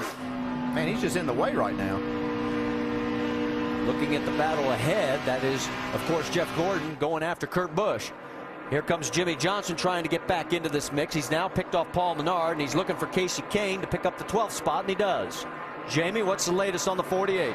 Well, Jimmy Johnson has battled about 16 positions since 2 pit stops ago. They've made a lot of changes on this, and Andy, I know you've been watching the chassis adjustments they've been working on. Chad finally said, that's it, we're not making any more big swings at this. We should be good to the end. Now, Jimmy's saying that the last run, the car was more balanced. So, guys, don't give up hope on the 48 for you fans out there. He is moving forward. The car is getting better. And as you finish up, we watch this side-by-side battle continue between Gordon and Busch. Kurt Busch been hard to pass today. I saw Jeff Burton working on him right before that round of green flag stops, and he just could not get by him. Yeah, and Jeff Gordon the last run, he lost a lot of time because their car just wasn't very good. They took the time on their pit stop to make some serious adjustments to make everything right. It looks like they've got him back on track a lot faster here. Well, let's find out. Let's talk about some of those changes over in the Craftsman Tech Garage with Tim Brewer. Thanks, guys. DJ's exactly right, because a team has to be 100%. Rather than a tire changer taking the spring rubber out and actually inserting it in the spring right here, these guys, they're a little bit sharper than that. What they do, they tie wrap a spring right here, spring rubber, and it's literally hanging. So all the guy has to do is just shove it in there, put the tire back on, and you're gone. It's all about saving just a little bit more time on pit road to give that driver a little bit more enthusiasm to get back to the front. Guys, he's right there, because we used to try to put those spring rubbers in, and it took 2, 3, 4 seconds to get them in, minimum. We saw that one right there for Jeff Gordon. It took them just a split second. They made a 15-second 4-tire stop. I mean, it did cost them a little time, but it did change the car. It looks like it's going the right way now. Well, and it looks like the Blue Deuce may be going the wrong way. Doc, what are you hearing? Exactly, Marty, what Andy's talking about. And what you just saw from Tim Brewer a moment ago, what they're talking about with Kurt Busch, they're talking about a spring rubber now in the right rear, because the car is leaning over and just not using the right rear at all. And Kurt really saying, I mean, almost in a high-pitched voice, this car is loose, loose, loose, just hanging on. He's pretty much a victim out there as you watch him almost get past again for position, as there's a 33 car trying to go underneath him. You know what kind of day Clint Boyer is having, how much he is struggling, but a spring rubber, possibly right rear, to help fix the 2 car. Well, and we talk about, look out who's getting ready to get lapped. Dale Earnhardt Jr. Here comes Tony Stewart Jr. right now, the last car on the lead lap in 25th position. And he is going 1 lap down. So now 24 cars. And points as they look at right now, and right as it stands, 7 spots, now 6 out of the top 8 would change positions. As a lot of movement, and look how tight it gets, all the way down to Tony Stewart. Everybody under 100 points after 3 races. And if you're fans of those drivers, that's exactly what you want to see at this stage. 119 are on the books here in Kansas. Closing in on halfway in today's chase race number 3 for the NASCAR Sprint Cup Series at Kansas Speedway. Don't forget, tonight at 10 Eastern on ESPN2, it's NASCAR Now with a post-race wrap-up, and our Monday roundtable with Ray Evernham, Ricky Craven, and Terry Blunt tomorrow 5 Eastern, ESPN2. Next weekend's action is from Southern California. The NASCAR Nationwide Series race Saturday 4 Eastern, ESPN2, and the NASCAR Sprint Cup Series Pepsi Max 400 at 3 Eastern. We start with NASCAR Countdown at 2 Eastern over on ESPN2. That's next weekend from Southern California. Tony Stewart's lead on Greg Biffle is opened up now to 2.3 seconds. It was 1.6 after the stop. Rusty and Brad on NASCAR Countdown earlier today. We talked with Tony. We talked about a couple of the hiccups he's had in the first 2 chase races and whether he was out of it or not. And we said this was a good track for him to get back in it. Yeah, this is a good track. We also said if he messes up here, he is probably out of it. But you talk about a rebound now. He was 162 points out of it going into this race. And, folks, right now he's only 82 points out of it. So he's made big gains. He's back in the championship hunt. He's looking good, and he's leading this race. And another thing we had on NASCAR Countdown, Brad, was mistakes. Yeah. Seen a lot of them in the first 2 chase races. Very clean today. Yeah, it looks like everybody's really on their P's and Q's, so to speak, especially on pit road, trying to make good, consistent stops, maintaining track position, getting those 4 tires instead of 2, so you can continue to get good grip throughout the day and keeping up with the racetrack. Everybody's doing a good job thus far. Long green flag run we're in the middle of. We went back to green at lap 56. Let's go up to speed with Pepsi Max. Dr. Jerry Punch, what's our leader saying? Well, guys, what you're talking about a moment ago, Tony Stewart and his entire team believe they are not out of this chase. I don't care where they are in the points. Tony's done a great job of being a cheerleader, being very, very positive as a driver and car owner. They came here, as I told you before, with the best car they had, their best bullet. They believe this is the car that will take them to victory lane. And also, by the way, Darian Grubson, we are now in a position where we are going to gamble, gamble, gamble. We need wins and top 5s to get back in this chase. Vince. The second place car belongs to Greg Biffle. Biffle having a good run today. Says it's still a little bit too loose for comfort, but his lap times are still among the best. As far as this race car that they're running here today, it's a brand new car that they feel like has some different advantages for them, allows them to put a little more lead in it where they want it. They know that it's an uphill battle now as they came into this race 9th in points, 140 points out of the lead. They knew they had to have a big race today, and so far they're having it. The 29 car of Kevin Harvick is running in 3rd. Harvick says his is still a little bit free as well, but it's fast. We've seen him come all the way from the 24th starting position. Loves those green flag runs as we've documented, and he has driven it right to the front. Last week they had a piece on their chassis brake, and it cost them during the late stages of the race. But if they stay healthy today, looks like it's going to be a strong finish for the 29. Dave, Matt Kenseth is now running 4th. He did not lose any positions on pit road, but how does he get back up to that leading position he had earlier? Well, right now the car for him is a little bit free, and it doesn't have any rear grip. Crew Chief Jimmy Fennick said, we're going to put that air back and drop your track bar next time. Right behind them, the 31 of Jeff Burton, who finished 2nd last week. I asked his crew chief, Todd Barrier, how that played forward to this week. And he said, man, at Dover, that is a track where you cannot lay down on any lap. You have to drive it all day long. And Jeff Burton showed us what he's made of last week with that finish. This weekend so far, very good for him. A little bit looser at the back of the car, a little bit tighter with the front of the car on this run. Jamie? And behind him is Jeff Gordon. He qualified this car 3rd. He said he was so excited about that.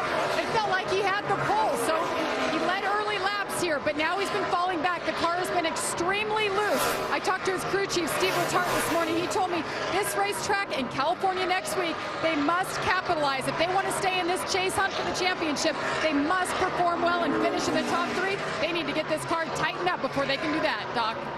And behind him is Kyle Busch. We showed you a moment ago how aggressive Kyle Busch is on pit road attacking the pit stops. He had gained 2 spots on the previous pit stop. Kyle started 19th today, has moved it up to the top 10 and stayed there.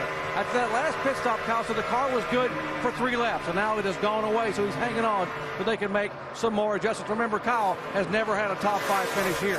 Behind him, it's his brother Kurt Busch, almost the same stats. They must be related somehow, because Kurt Busch has never had a top 5 finish here either.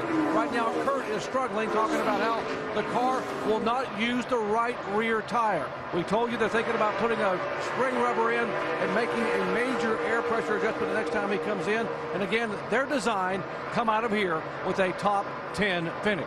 Dave. Hey, Doc, before that round of green flag pit stops, Carl Edwards was running 9th. He's running 9th now. The car really not going anywhere. Here's one clue as to why. Listen. Yeah, it's just got a funny feeling like the left rear is not working, like it's chattering a little bit or something. Just a little different than normal there. Like it's wallowing around. Yeah. Now, Bob told him to turn on the AC. I don't think that was for driver comfort. Let's go to Tim Brewer in the Craftsman Tech Garage. Tim, what happens when he turns on the AC to the left rear tire? Tell you what, Dave, each car has fans and hoses going to each individual tire on the car. But what he can do is control the air pressure buildup by flipping the switch. He's got right front, right rear, left front. But by changing the springs rate of the tire, what you can do is turn the fan on, cooling the tire off, and that's going to change the air pressure. Now, if you want to tighten the car up, turn the fan off, it's going to increase the air pressure. But by turning it on, it's going to cool that tire off, decreasing the air pressure. All right, thank you, Tim. And so there you see Carl Edwards. Top 10 is rounded out by Ryan Newman. And then we have a total now of just 22 cars on the lead lap. 5 are out, including Rains, McDowell, Labonte, Yaley, and Landon Castle. We're halfway here at Kansas. Welcome back to the Price Chopper 400 at Kansas, and make sure to go to NASCAR.com for all your latest NASCAR information. Time for the AT&T Fastest Pit Crew of the Year award, and of course, take a look at the screen. You'll see who's actually leading right now with Jeff Gordon's number 24 team. You help determine the standings. Vote from your AT&T phone by texting the car number to 2258 for the pit crew you think is the fastest and the most valuable. And you're on board with Jimmy Johnson, who right now is running in the 12th position. Martin Truex right in front of him there. Truex, that is for the 11th spot. Ahead of Truex is Ryan Newman in 10th. And the top 9 all contenders in this year's chase for the NASCAR Sprint Cup.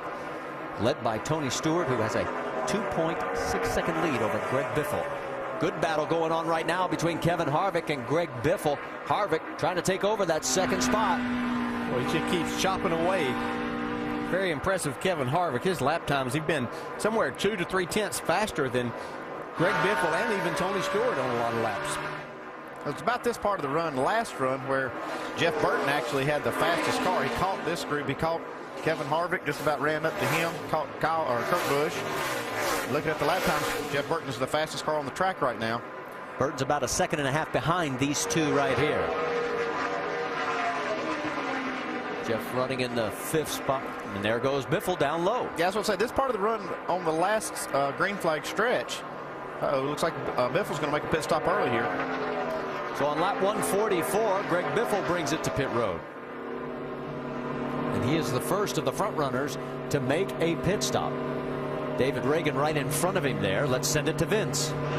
Well, guys, give you an indication of how much they like their race car. There will be no adjustments on the 16 as Biffle brings it in. It's just going to be a 4-tire change. They discussed some changes during the course of the run when he thought maybe it was a little bit too free, but it started tightening up in the middle about 2/3 of the way through the run, so they're going to keep it where it is. A good clean stop for the 16. Dave Burns? Martin Truex Jr. had been running 11th. Last time he was a little bit tight, so they took air pressure out of the right front tire. This time a little bit loose. Guess what they're going to do? Air pressure back in the right front tire, Vince.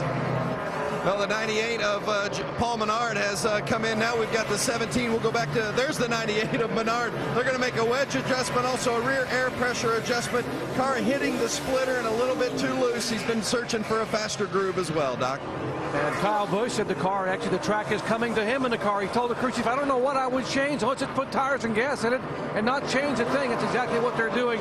Simple, uninvolved pit stop for Kyle Busch, and the car getting better and better as the race progresses. Jamie.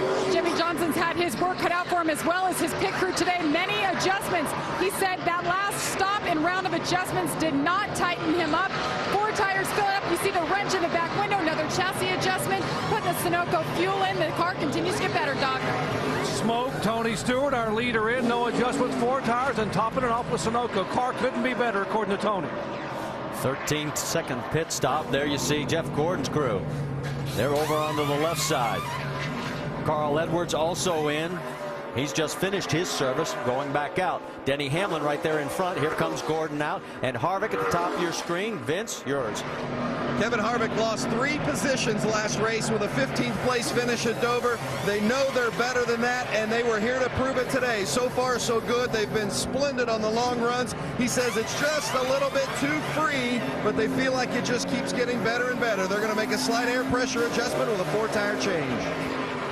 Hamlin's in and out just as quickly. Jeff Burton right now is your race leader. Dave, he's coming in. That's good for 5 points, Marty. Before that start of the green flag stops there, he was running 5th. He said his car is looser on the back. It is tighter in the front, so they're going to make adjustments to try to help Jeff do that as he continues to work traffic here at Kansas Speedway. Doc? Kurt Busch, we told you he was loose. They said no time now to put a spring rubber in the right rear. They're just going to add wedge and try to have him deal with it until they can get a pit stop under the yellow and take time to put the spring rubber in. 4 tires and fuel for Kurt Busch. So the Blue Deuce back out onto the track. Jeff Burton also pulling out on pit road, and whew, that was quick. Everybody's left. All right, let's check now. It is a 8-second lead from Tony Stewart back to Greg Biffle. Give you an idea how big 8 seconds looks on this racetrack. Now we got to wait. Let's wait. We have to wait for NASCAR scoring to recycle. That will be the thing. So let's correct ourselves right there as they come across the strike this time. Now it's going to be, and it's going to be a lot closer. How about half a second, because there's Biffle. Yeah, I thought I saw him right behind Tony Stewart. Every now and then, you know, the scoring sort of plays a trick on us till we get everybody cycled through. Electronics are great when you remember you got to wait 1 lap. Yeah, Denny Hamlin right there in the 11 car is about to go a lap down. Yeah, this is a big problem for Denny. He does not want to have that happen. Right now, he would fall out of the point lead, and Kevin Harvick, if things were to end just the way they are, would regain that lead. This is getting interesting because we've got 10 people, 11 under 100 points. Contact with the 18 of Kyle Busch. And if you remember earlier in the race, Kyle tapped the back of Rudeman, and we're sort of wondering, is this payback? Take a look. It sure looks like turn 2 right here.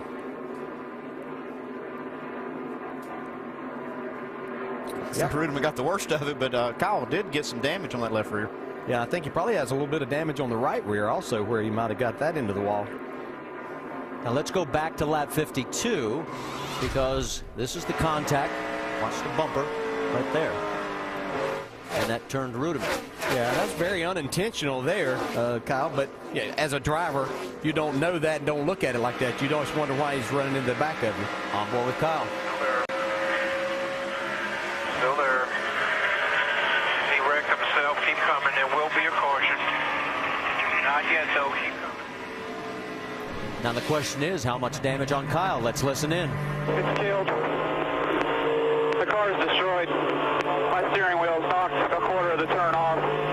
He bent the rear end housing. He bent the truck arm. He bent everything. Yeah, that's not good. When he knows by that position of that steering wheel how that rear end is towed, and he feels like he's got something bent because of that position. You can see damage is on that right rear and the left rear. That was a pretty hard leg. One more look. This from the rear. Oh, yeah. Well, he did hit that wall on the outside, too. And Kyle would be the point leader if he would have just maintained that position, but that's why we keep running the laps. Dave? Matt Kenseth still a little loose. He said, especially when I lay the wood to it, when it really bites into that throttle pedal. 2 tires for Kenseth and gone. Dark. Top of your screen, Tony Stewart coming in again. They'll be just topping it off with fuel. Tony Stewart, Vince. The 16 of Greg Biffle. They took 2 tires and around a wedge in the left side. Jamie. Jeff Gordon wants more rear grip. He said, I need more of that. A track bar adjustment. Perhaps no, it was right side call only for the 24 to get some more track position here. Longhorn Steakhouse race off pit road. You see the guys that decided to take no tires. And even those that took 2 managed to maintain spots. Menard picks up 2. And you're saying, where's Kevin Harvick? He stayed out onto the racetrack. And there he is. Now, we hadn't talked, but that was a huge break for Denny Hamlin. He was just a couple of car lengths from getting lapped. He stayed on the lead lap, so they'll be able to adjust that car and see if they can make it better than running back around the 18th, 19th spot like they were. Well, and right before the caution, all top 10 positions were held by chase contenders. Now, one reason everybody pitted right there, even though they had just taken tires, is this puts them in a window where they can make it on one more stop. And there's the damage that they are working on Kyle Busch. Remember, he has not had a top 5 ever here at Kansas. Middle of 3 and 4. Okay, get that tape up good. We'll let them go. We'll come back and we'll get our 4 tires and fuel. Coming off 4. Gonna wrap her up. All right, go get caught up, bud. We're okay. All right, so Kyle's going to obviously go back around. He'll come back in for more service. Our lucky dog from Aaron's is going to go to the 6 of David Reagan. So Reagan gets back on the lead lap. That'll give us a total right now of 22 cars on the lead lap here at Kansas. Lead lap, Kyle Busch, the last of that 22. Up front, Kevin Harvick, Mark Martin, and Ryan Newman. Those three decided to stay out. The last time they pitted was on lap 145 or lap 147, depending on which car. Everybody else has come in now on lap 156. Behind those three, it's Tony Stewart, Greg Biffle, Kenseth, Burton, Jeff Gordon, Edwards, Kurt Busch, Jimmy Johnson through the top 11. Pace car getting ready to pull down as we're getting ready to go back to green flag racing. We've had a total of 3 cautions now, 8 different leaders, 13 lead changes, and still only those 5 cars out of the race that we told you about earlier. Green flag flies. Kevin Harvick on the gas.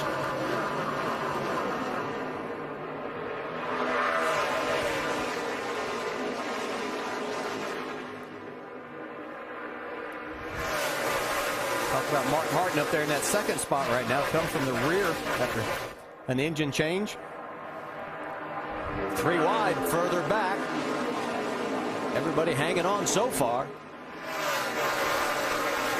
think that's the key word. We got guys here with full tanks of fuel and either 2 tires or no tires.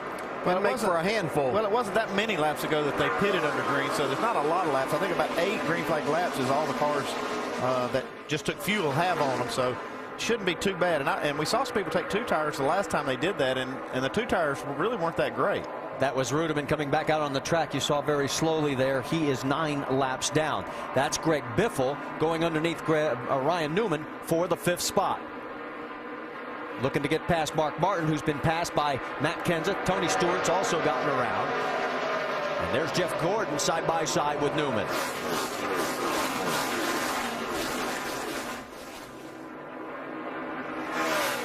Those two still after each other. Right behind them is Carl Edwards. Here comes Biffle taking a look on the inside of the 5 of Mark Martin.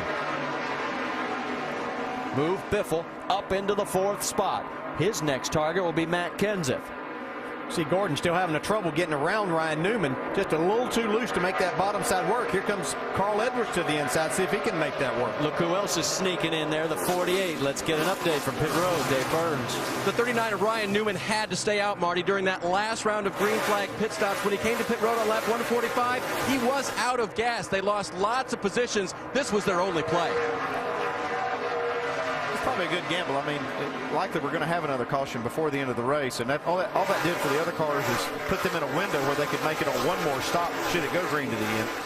Let's check back in with Kevin Harvick. The tires doing okay right now as he has got a 0.6 of a second lead over Tony Stewart. Now, Kevin had his own observations over what happened between the 00 and the 18 of Kyle Busch.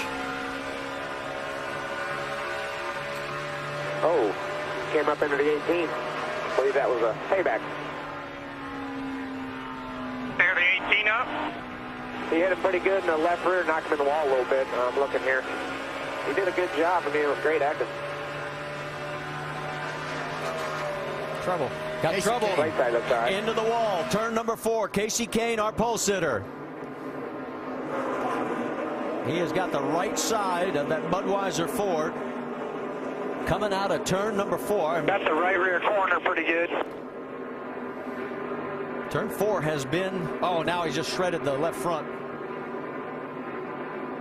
So it's gone from bad to worse. And turn 4 has been the problem for everybody, it seems, even through yesterday's practice sessions. He was running 17th. Come apart on it, guys. Yeah, the whole car is going to come apart. That right front blows out. It's going to blow the whole front end off. This is a devastating blow for the 9 team after having such a great qualifying run. Go to the garage here. We're going to have to fix it in the garage.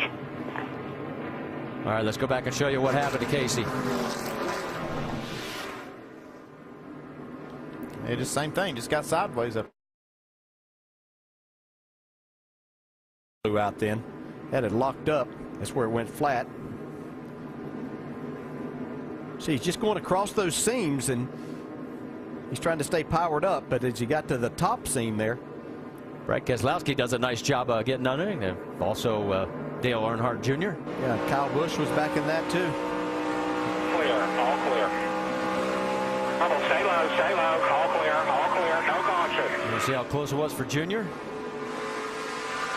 43, that's 43 there. Spin in front of you, go low, one inside, caution is out. Let's get an update from Jamie Little.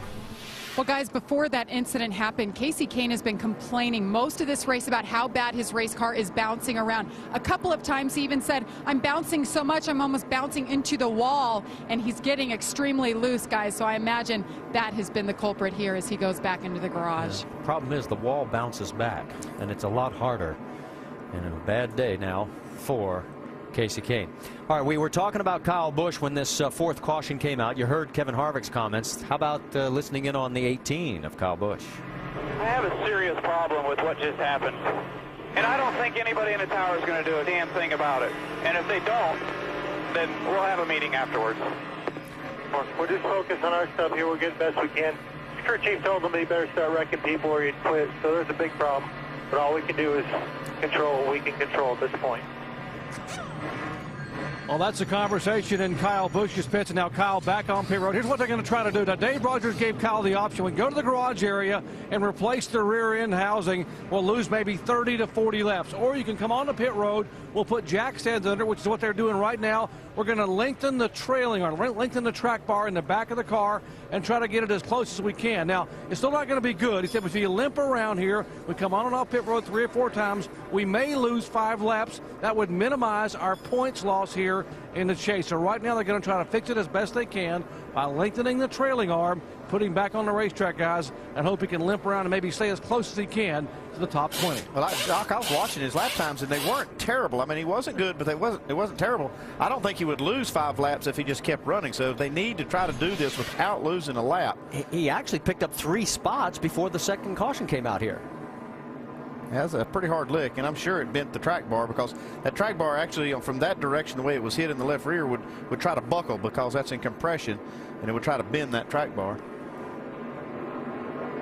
And we mentioned David Rudiman is now 10 laps down. He is back out on the track, shown in 37th position. Sam Hornish Jr. is also back out. He's 20 laps down in 38th. Anybody going to take this time by? Pit road is open. Yeah, here comes the 31. Yep. And the 99 of Carl Edwards is coming. Several others following behind. So we're going to see what fresh tires are going to do for these cars, Dave. 31 talked about 2 tires. 99 of Carl Edwards may take no tires and fuel only. No, they're going to go to the right side of the 99 as well. So far for the 31, 2 tires, and Jeff is gone. 99 leaves as well. Jamie?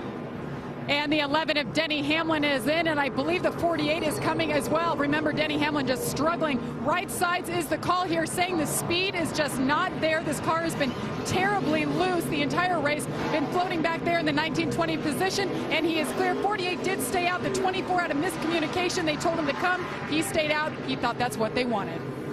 Well, we're going to find out just how good 2 tires are going to be, because Jeff Burton and Carl Edwards, 2 cars that have been running up in the top 10. We'll find out how it turns out when we come back to Kansas.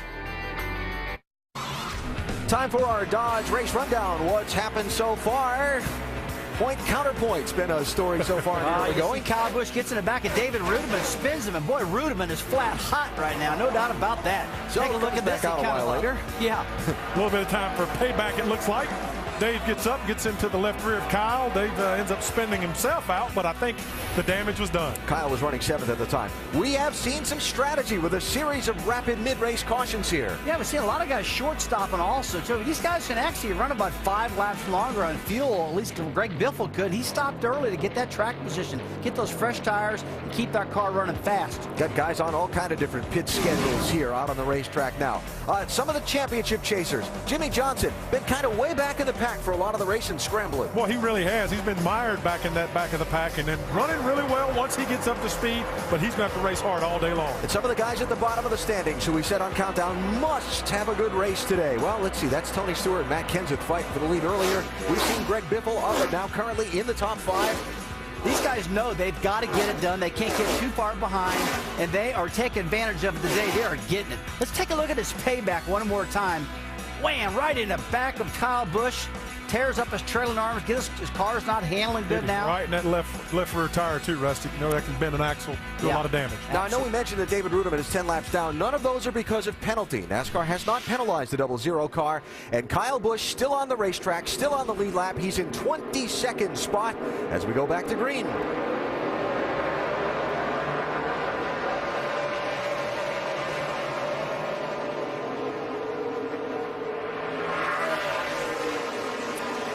Remember Kevin Harvick, the one guy that stayed out so far. He's holding on to the top spot, but Tony Stewart, here he comes down the backstretch. Well, Stewart doesn't have a tire advantage. He only took fuel when he pitted last. But he has had the best car, though. Log jam behind him. 43 of Allmendinger, little contact with the 42 of Montoya, and now all of a sudden Harvick surrenders not only the top spot but several others further back on the left side of your screen. 3 wide again. They're down on the apron. Yeah, I don't think a short run's the best for Kevin Harvick. Looks like his car is having a hard time getting up to speed. These guys are racing hard back here for this spot. Right side of your screen, Tony Stewart. He's now led more laps today than in his previous 9 Kansas starts. Here comes Kenseth on the right side, taking a peek under Harvick. That is for third on the right side. On the left side, there is your race lead. That's Greg Biffle and Tony Stewart. 2 of the guys that we talked about that had to have good runs today are getting the results with 95 laps to go. Right behind there, you see the battle between Harvick, Kenseth, Newman, and Mark Martin is in this mix as well. Jeff Burton right there, and he took 2 tires the last stop. He has the freshest tires of this group.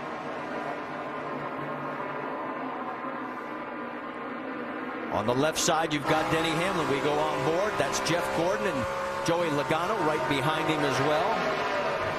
That is for 11th, 12th, 13th on the track. Kurt Busch side by side with the 20. Yeah, this is the best running position for Denny Hamlin all day long. See if he can hold it up there. Kurt Busch trying to make something happen here. Hasn't been very happy with his race car.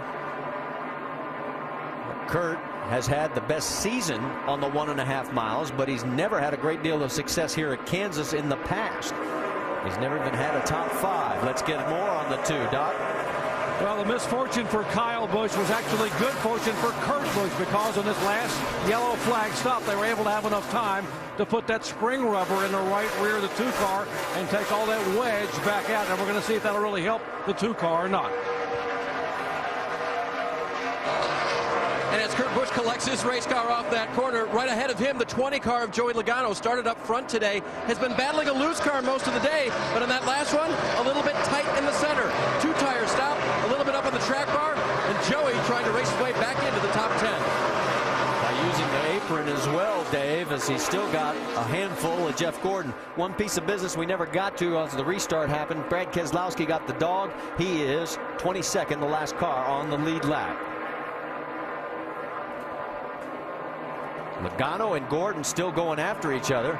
Kurt Busch would like to find an opening. He has a run on Logano. Now he's going to have to check up. You can see Logano get just a little bit loose there right in the center of the corner on the inside of Jeff Gordon. That opens the door for Kurt Busch.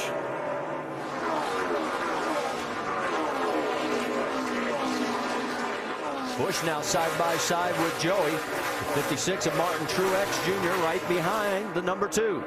See just how difficult it is to make a pass down on the bottom side of the racetrack right now. Let's sneak up on, check on the 11 of Denny Hamlin. Remember, you pointed it out right when that caution came out. He was on the verge of going 1 lap down. Right now, Denny Hamlin is back in the 10th position. He was 21st on lap 155. Jamie? Marty, he has been extremely loose, but on the last round of stops, they didn't make any changes. They took right sides only, and all of a sudden, that mental toughness we've been hearing about with Denny Hamlin kicked in. He said, guys, we're going to make something out of this day, and sure enough, he is just picking them off. That car is the best it has been all day, guys. I wonder how much of it is really to do with upstairs. Thank you, Jamie. Let's also check in on another guy that's creeping his way back into the battle, and that is the 48 of Jimmy Johnson. Started 21st. He now finds himself inside the top 10, running 8th, just ahead of Carl Edwards and behind Mark Martin. Remember Jeff Burton, one of those cars that took 2 tires? Let's check in on his progress. He's running 5th, and he's got Matt Kenseth in his sights. Like I said, he has the freshest tires. He made a pit stop under that last caution where all of these other leaders stayed out. He only took right sides, but it's working for him. Yeah, and I think this will really show up as they get some more laps on these tires. Not necessarily on his, but on these other guys as they start to really fall off. Jeff Burton should come on. That's been his strong suit anyway. get an update on the 17 from Dave Burns. And actually, Marty, as the 31 darts to the inside and tries to take that position, as you said, he took 2 tires and he restarted 10th, so he's making his way forward with that fresh rubber. Matt Kenseth, on the other hand, he may be able to make it on one more stop. Just prior to this caution, Crew Chief Jimmy Fennig told Matt, save gas. If you save gas and you have a well-balanced race car, which Matt does today, you can make hay out of that staying out thing. We'll see how it works out. Well, that's going to be an interesting strategy because we've got 87 laps to go. How about a shout out for Mark Martin? Here he comes again. Biggest mover, started 40th, and here he is running 7th, just 4.8 seconds behind our race leader of Tony Stewart. Well, Mark's done a really good job. A very disappointing season for this race team, but they're trying to make the most of these last 8 races. Doing a very nice job here today. Jimmy Johnson's got his hands full all of a sudden. The 99 of Carl Edwards. We go on board.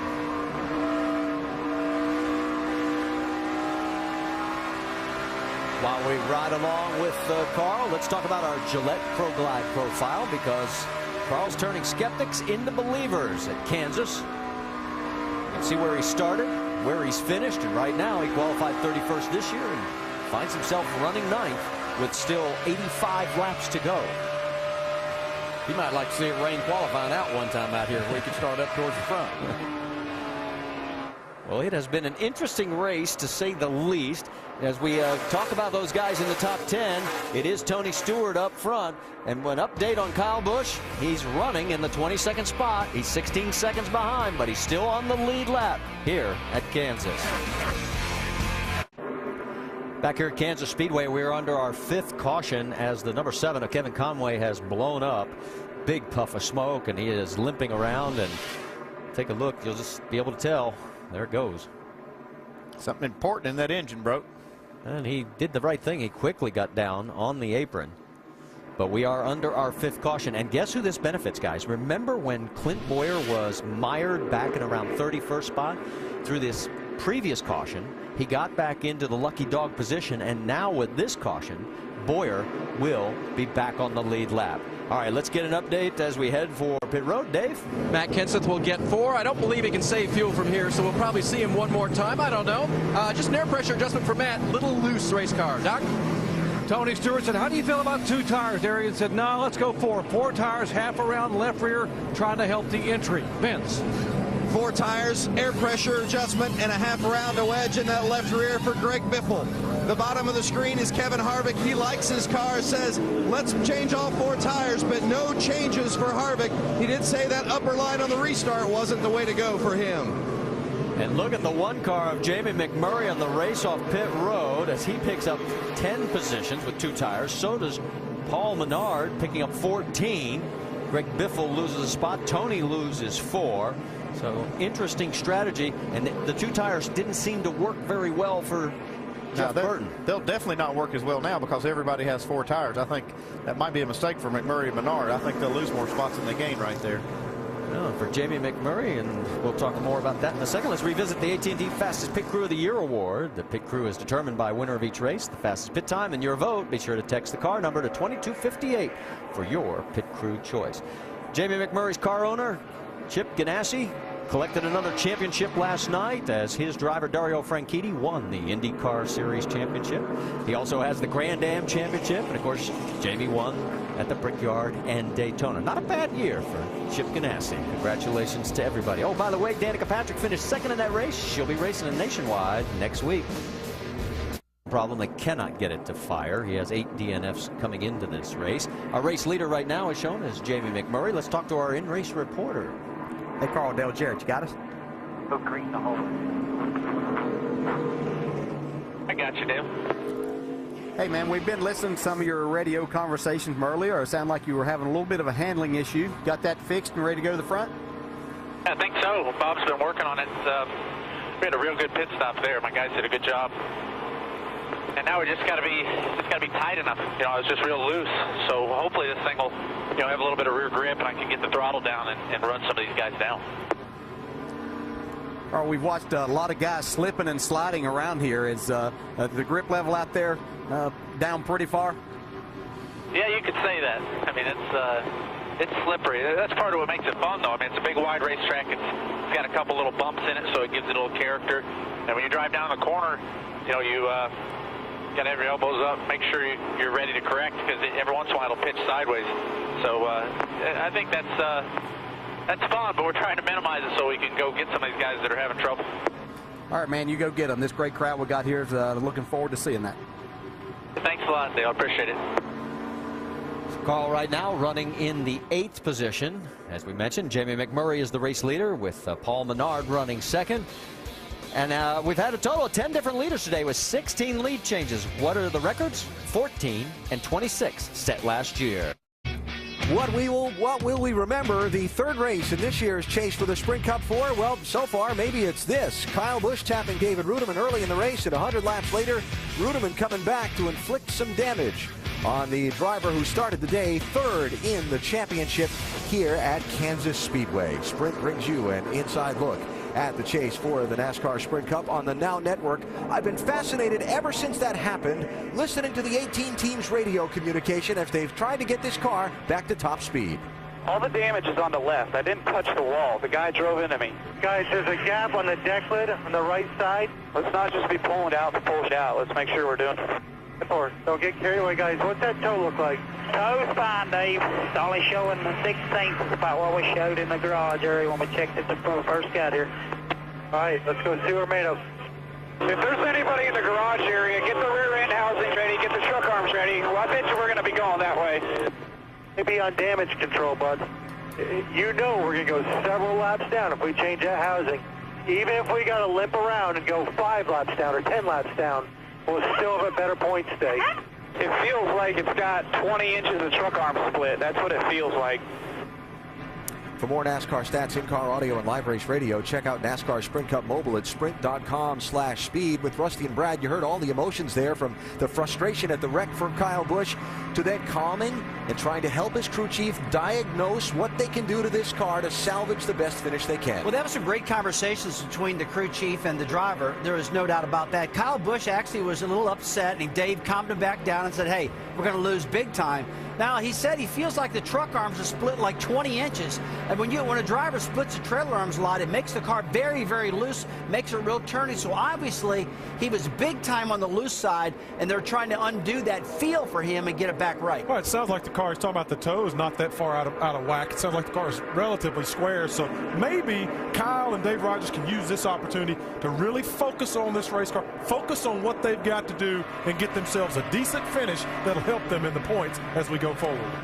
Kyle Busch again running back in 21st position as we get set for a restart with 72 laps to go. Reminder that Monday Night Football continues with a battle between AFC East rivals as Tom Brady, Randy Moss, and the Patriots head to Miami to face Brandon Marshall and the Dolphins. It's Patriots-Dolphins on ESPN's Monday Night Football at 8:30 Eastern. Coverage begins at 7 Eastern with Monday Night Countdown served by Applebee's. The Pats and the Finns both at 2-1. Probably looking to keep up with the Jets after they've played Buffalo on this Sunday. And we'll see how that one goes on Monday Night Football. So a little strategy here has shuffled the deck at the front of the field as we get set for a restart with what will be 72 laps to go. Upstairs to Marty Reed, Dale Jarrett, and Andy Petrie. Thank you, Alan. 7 waiver rounds. Dale Earnhardt Jr., Regan Smith, Casey Mears, Patrick Carpentier, Bill Elliott, Travis Kvapil, and David Gilliland. So as we get ready, let's reset it for you. It'll be McMurray up front along with Menard. Then Biffle and Kenseth in row 2. Stewart Harvick row 3. Row 4 is Newman and Edwards. And row 5, Jeff Burton and Jimmy Johnson. Coming down to the start with this great crowd here at Kansas on their feet again. And we're back to racing.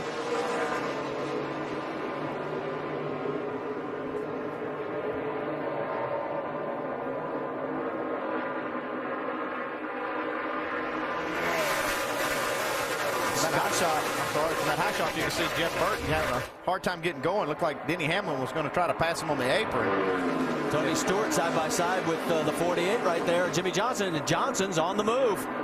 Yeah, he's going to see if there's adjustments. He's made it work. And see, Paul Menard shot out of turn 2, took the lead. He's got about a 5-car length lead now. So all of a sudden, you've got Menard up front, Kenseth, McMurray, Biffle, Edwards. That's your top 5.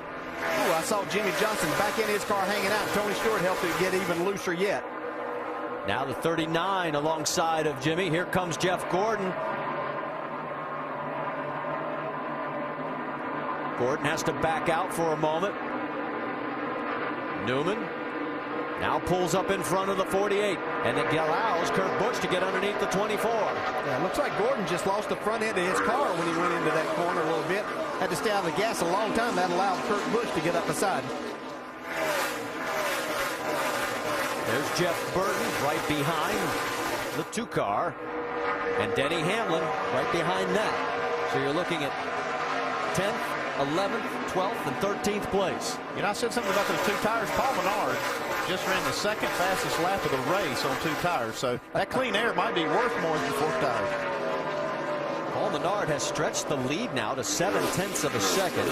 And in the top 5 right now, you've got 3 Roush Fenway Racing machines. And drivers from that team have only won twice in the last 62 races. They've got a good shot at maybe making it 3 today. Well, Paul Menard and his race team have really shown a lot of improvement this last half of the season. See battle here, Jimmy Johnson trying to work around Ryan Newman. That is for 8th place on the racetrack. You know, you mentioned Menard. There he was on the left side. Only the 3rd race in 2010 that he's led. First time ever here at Kansas. And we're still focusing on this side-by-side battle as Newman is racing Jimmy a lot harder than he raced Tony Stewart a little bit earlier. On the left side of your screen, how about we've got A.J. Allmendinger, Joey Logano, and Scott Speed. That is all for the 16th spot. It was a lot closer. Now it's starting to stretch out a little bit.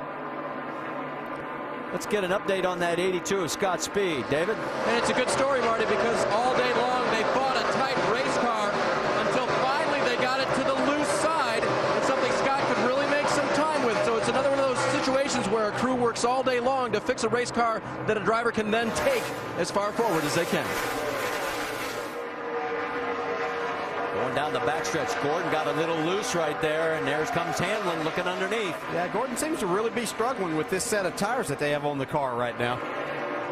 Remember, Jeff led 29 laps early in this race. The most have been led by Tony Stewart.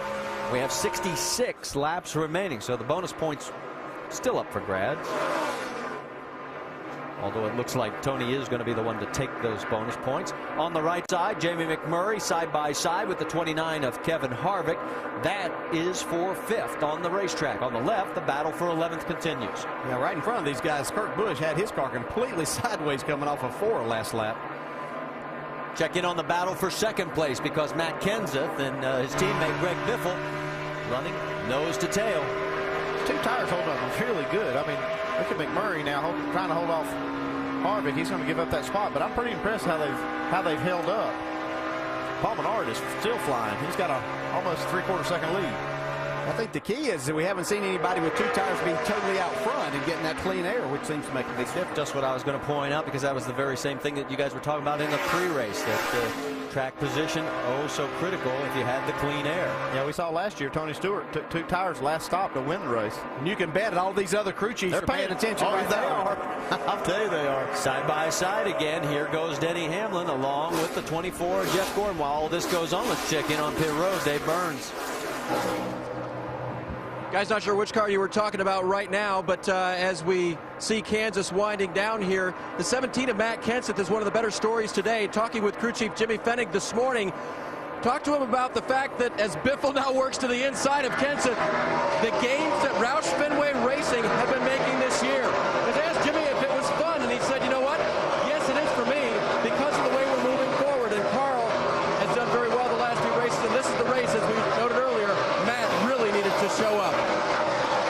Well, you have got Ford running in the top 4 positions right now. Menard, Biffle, Kenseth, and Edwards. And then it's all Chevrolets from 5th on down through 9th. Keep your eyes on Jimmy Johnson because he is closing on and still battling with Ryan Newman. That is for 8th on the racetrack, and he's got the spot.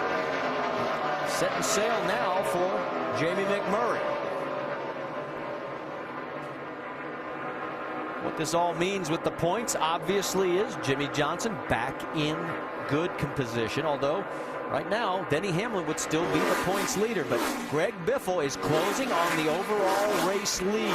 A lot of guys are making some moves here today in the Chase Championship, and here goes Menard. Biffle all over him. Menard takes the low line, trying to force Biffle to go high. Well, Biffle got by Matt Kenseth. He just took off. I don't think he's making that middle lane really work. I don't think Greg cares which lane it is. Yeah, it didn't matter. Biffle is now going to be the race leader. That'll give us our 12th different leader, and it is our 17th lead change with 61 laps to go. There's your top 5, and Greg Biffle looking to make a big move in the chase for the Sprint Cup Championship. What's better than 400 miles at the Auto Club Speedway in Fontana? Well, the chance to win 400 prizes in 400 miles in California. Tune in to ESPN October 10th to catch Pepsi Max 400. Pepsi Max will be giving away 400 prizes in 400 miles. I still won't win any of them, I guarantee you. Kevin Harvick on the move again. He's into the top 5 right behind Carl Edwards. Right now, Greg Biffle is your race leader. Paul Menard is hanging on to second place, but 1.3 seconds behind. And as you look at Biffle, we've been scanning the basic scoreboard. 2 guys that are way back, but have made moves. Clint Boyer, remember he got the lucky dog? He has fought his way back up to 17th. And Kyle Busch is still running 21st, so that strategy by Dave Rogers paying off. Oh, yeah. I mean, he's just trying to get Kyle calmed down. It was absolutely the thing to do, to try to stay on the lead lap. Just make do with what you have, because it's not that bad. I mean, it's not good, but it's not that bad. You can see him really fighting the steering wheel there, but he has managed to stay on the lead lap. There's Harvick trying to get his car headed back towards the front. He and Tony Stewart looked like they were going to kind of settle this between themselves, but they've gotten mired back after those last pit stops. Harvick wants that 4th position from Carl Edwards. Carl doing all he can to hang on to it. Still side by side as they come across the stripe. 52 laps remaining here at Kansas. And you're at the point of the race now. You know, if this were back earlier towards the midway point, then Carl might say, okay, Kevin, you caught me, go ahead. But we're at time now that all of these positions make a big difference. I'm still really impressed with the way those 2 tires are running on Paul Menard's car and Jamie McMurray's, for that matter. McMurray has not held up nearly as well. He's 10th, but it's still a decent gamble for him. Tony Stewart right there. Let's check in on Mark Martin, because Mark's got a great day going as he's 13th right now, trying to get around Kurt Busch for 12th. Let's get an update from Dave Burns. Well, Marty, for folks that missed the start of the weekend, it didn't go well for Mark. When he took his qualifying run on Friday, he hadn't spent a single lap on the track. That's because when he pulled out for the first practice, the fuel pump drive broke on the car, and they didn't get that first practice in at all. He relied on experience, qualified 28th, and they worked on Saturday's practice to get this car race ready. But still, he had to come from the back and work his way toward the front. Big recovery this weekend. And if you remember, they had to do the same thing last week at Dover after a shock had too much pressure. Now, Dale Earnhardt Jr. is in, Doc. Yeah, he had stayed out on the previous caution flag, opting to stay on the racetrack, hoping for another yellow, maybe to be able to get a lap back. He comes in now. This is a cycling in pit stop, 4 tires adjustment. They have changed everything on the car with the number. It's gotten better, but they are behind. And they took the wave around on that last go round, and that, put them where they had to make this pit stop. They were gambling on the caution before now. While he comes back out on the track, Tony Stewart continues to get a little bit closer to Kevin Harvick in that battle for the 5th spot. Yeah, Harvick was up there battling, trying to pass Carl Edwards just 2 laps ago. Now he's falling back from that, and Tony Stewart is trying to make a charge. And ever lurking, the 48 right behind of Jimmy Johnson. There you see from Carl Edwards on the left of the screen to Jimmy, and Jimmy's closing quickly. Points as of right now. You see that Denny and Jimmy would be 1-2 again, but the gap would be narrowed. Harvick and Edwards would pick up a spot. Kurt Busch would lose a spot. Jeff Gordon would pick up 2. But the real interesting part, guys, is that you look further down, the top 9 would be 87 points or less. That is close coming out of Kansas. Yeah, it really is, and was going to be a lot more so until Denny Hamlin got a real break when he was about to go a lap down. That's whenever David Rudman got into Denny's teammate Kyle Busch and created that caution. Cost Kyle a lot of points, but created a better situation for Denny Hamlin. Yeah, he's back to the 11th spot, and you were saying maybe Hamlin ought to send him a little bit of gift. Well, at least a big Christmas present. He's right? made one of the Joe Gibbs drivers pretty happy today, and the other one extremely mad, I would say. Hamlin has moved in the top 10 now. See Harvick getting underneath Carl Edwards now on the right side of your screen. The battle for fourth. Hamlin gets around of McMurray, and then a little bit further behind them, you've got the two. The blue deuce of Kurt Busch, and alongside is Mark Martin. Mark trying to take the spot away. He's been trying there for about 3 laps to get that spot, but just can't seem to get the run off the corner. He needs to get by Kurt Busch. You're not missing anything up front. This is the best action we've got going right now. Biffle's lead is 2 seconds over Paul Menard. Menard doing a great job of hanging on. He's a 1.5 seconds ahead of third place, Matt Kenseth. David Reagan, who was one of our lucky dog recipients earlier today, he is running in the 14th spot right now.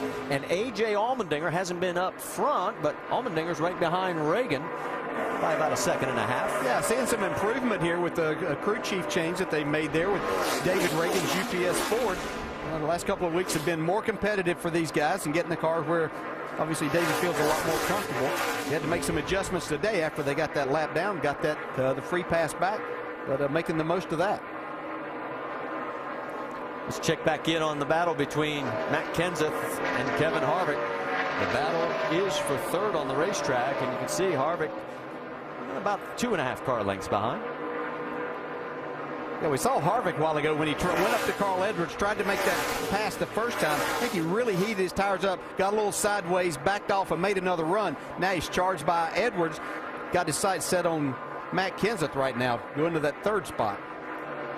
Harvick's going to try the low line now, pulls up on the quarter panel, but then slides back up.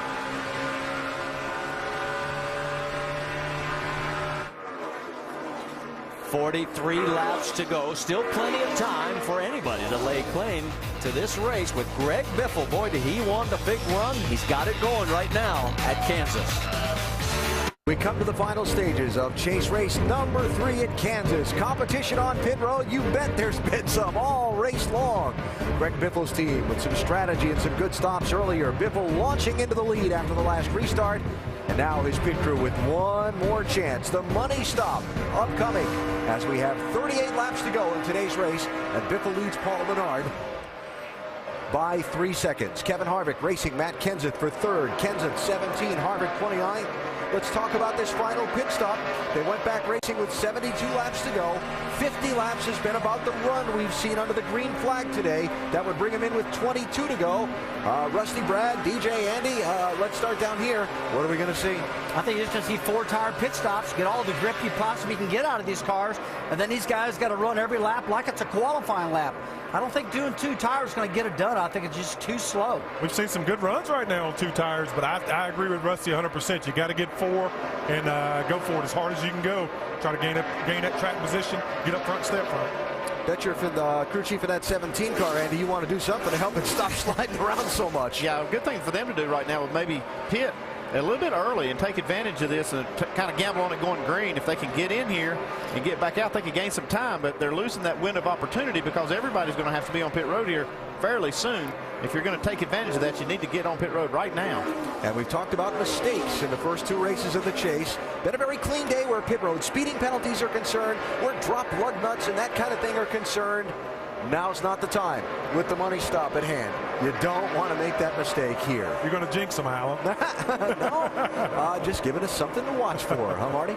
Absolutely, Alan. In the battle we're watching right now, both of them for 6, Carl Edwards and Jimmy Johnson. And here comes Jeff Gordon. We were just commenting during the commercial break what's happened to Jeff. He sort of fell back here in the later stages of the race and hasn't been moving in either direction, sort of been mired there in 8th, and now he's taking a little peek towards the 39. What's going on, Jamie? Well, Jeff Gordon has said this car is not the same car we started this race with. He said he feels like he's on ice skates out there. They made a couple of adjustments on the last round of stops, but he said as the run goes longer, the car is getting better. So this last stop is going to be crucial for him to keep that track position. Last thing you want is to be in an all skate unless you're playing hockey. And right now, Jeff Gordon is trying to tiptoe around the 39 of Ryan Newman. And Newman, again, has a great run going. We talked about it at the beginning of the broadcast. In the last 5 races, 8.2 his average finish. And here he is running 8th again. Patrick Carpentier will just let you know, the 26, he did make a stop here just a few laps ago. He is on fresh tires. That's why he's running so well. But he is 2 laps down in 30th position. And that battle on the right side of the screen continues now with Jimmy Johnson ahead of Carl Edwards for the 6th position. It's been a nice comeback for Jimmy Johnson and his race team. They struggled a little bit earlier on. Tony Stewart's getting ready to hit pit road right here now. So the first car of the contenders to make this stop is going to be the 14 of Tony Stewart. Doc? The money stop for Tony Stewart could decide the winner today and impact a Sprint Cup championship. Final stop of the day for Tony. He said the car is tighter than it's been all day long in the center of the corner. They will make a chassis adjustment. They've already made air pressure changes inside the tires. Right side tires clean. 5 car in as well. See Tony Stewart down and away just under 14 seconds. Also Mark Martin leaving his pit. Last year, Tony Stewart took 2 tires. It paid off with a big win. This year, he takes 4. And you were right, Andy. Once the first one comes, here they all come, Dave. Ryan Newman had been running in the 8th position. He'll get a tear off. Can't see through the windshield very well. They're talking about 2 tires. Let's see if they stay with that. Nope, they're going to go for 4. They believe what you guys are saying. Jeff Burton on pit road as well. Burton has been running in the 17th position right now. Jamie, to you. And Jimmy Johnson is in now. Car has been pretty good. He's been free. And the 24 of Jeff Gordon is in as well. The call for the 24 is 4 tires. Yes, and the same for the 48. 4-tire call here. We'll see if this will be the right one. He's down and away. And the 16 is on pit road as well. That 16 is Greg Biffle. He led the most laps here last year and finished 3rd because of a late 4-tire call. They're not changing their philosophy. They're going with 4 again today. They believe they've got the car to win it. We're going to find out here over the course of the final 25 laps or so. The 98 of Paul Menard having an outstanding run today as well. He's led for a while today, but says it's a little too free on entry and tight in the center and then loose off. They're going with 4 tires this time, along with an air pressure adjustment. Dave? Carl Edwards had been running in the 6th position and was getting past. That car just kept getting looser, especially off the corner. That's the direction they're going to look at as they make a big wedge adjustment for Carl for this final run. They will change 4 tires, increase the air pressure as it's a shorter run than in the middle of the race. So again, another series of green flag pit stops, and again, pretty much mistake-free. We saw nobody having any major issues. Edwards did pick up the lead momentarily. There is Greg Biffle as he comes across the stripe. And Tony Stewart came out right behind Biffle, so he's going to be 2nd after it cycles. Biffle, who's finished in the top 3 in 5 of the last 6 Kansas races, with now 29 laps to go, is in 1st place. In 2nd place, it is now Stewart. Kenseth is 3rd, and Jimmy Johnson picked up 2 more spots, and he is now running 4th, guys. And that would be enough to boost him into the points lead if the race ends in this current fashion with this 28 to go.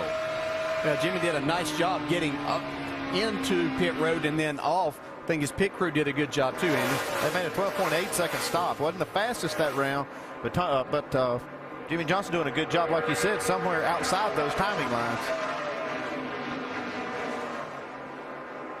There you see the group. Let's take a look at the Fast 5 on the pit stops this time around.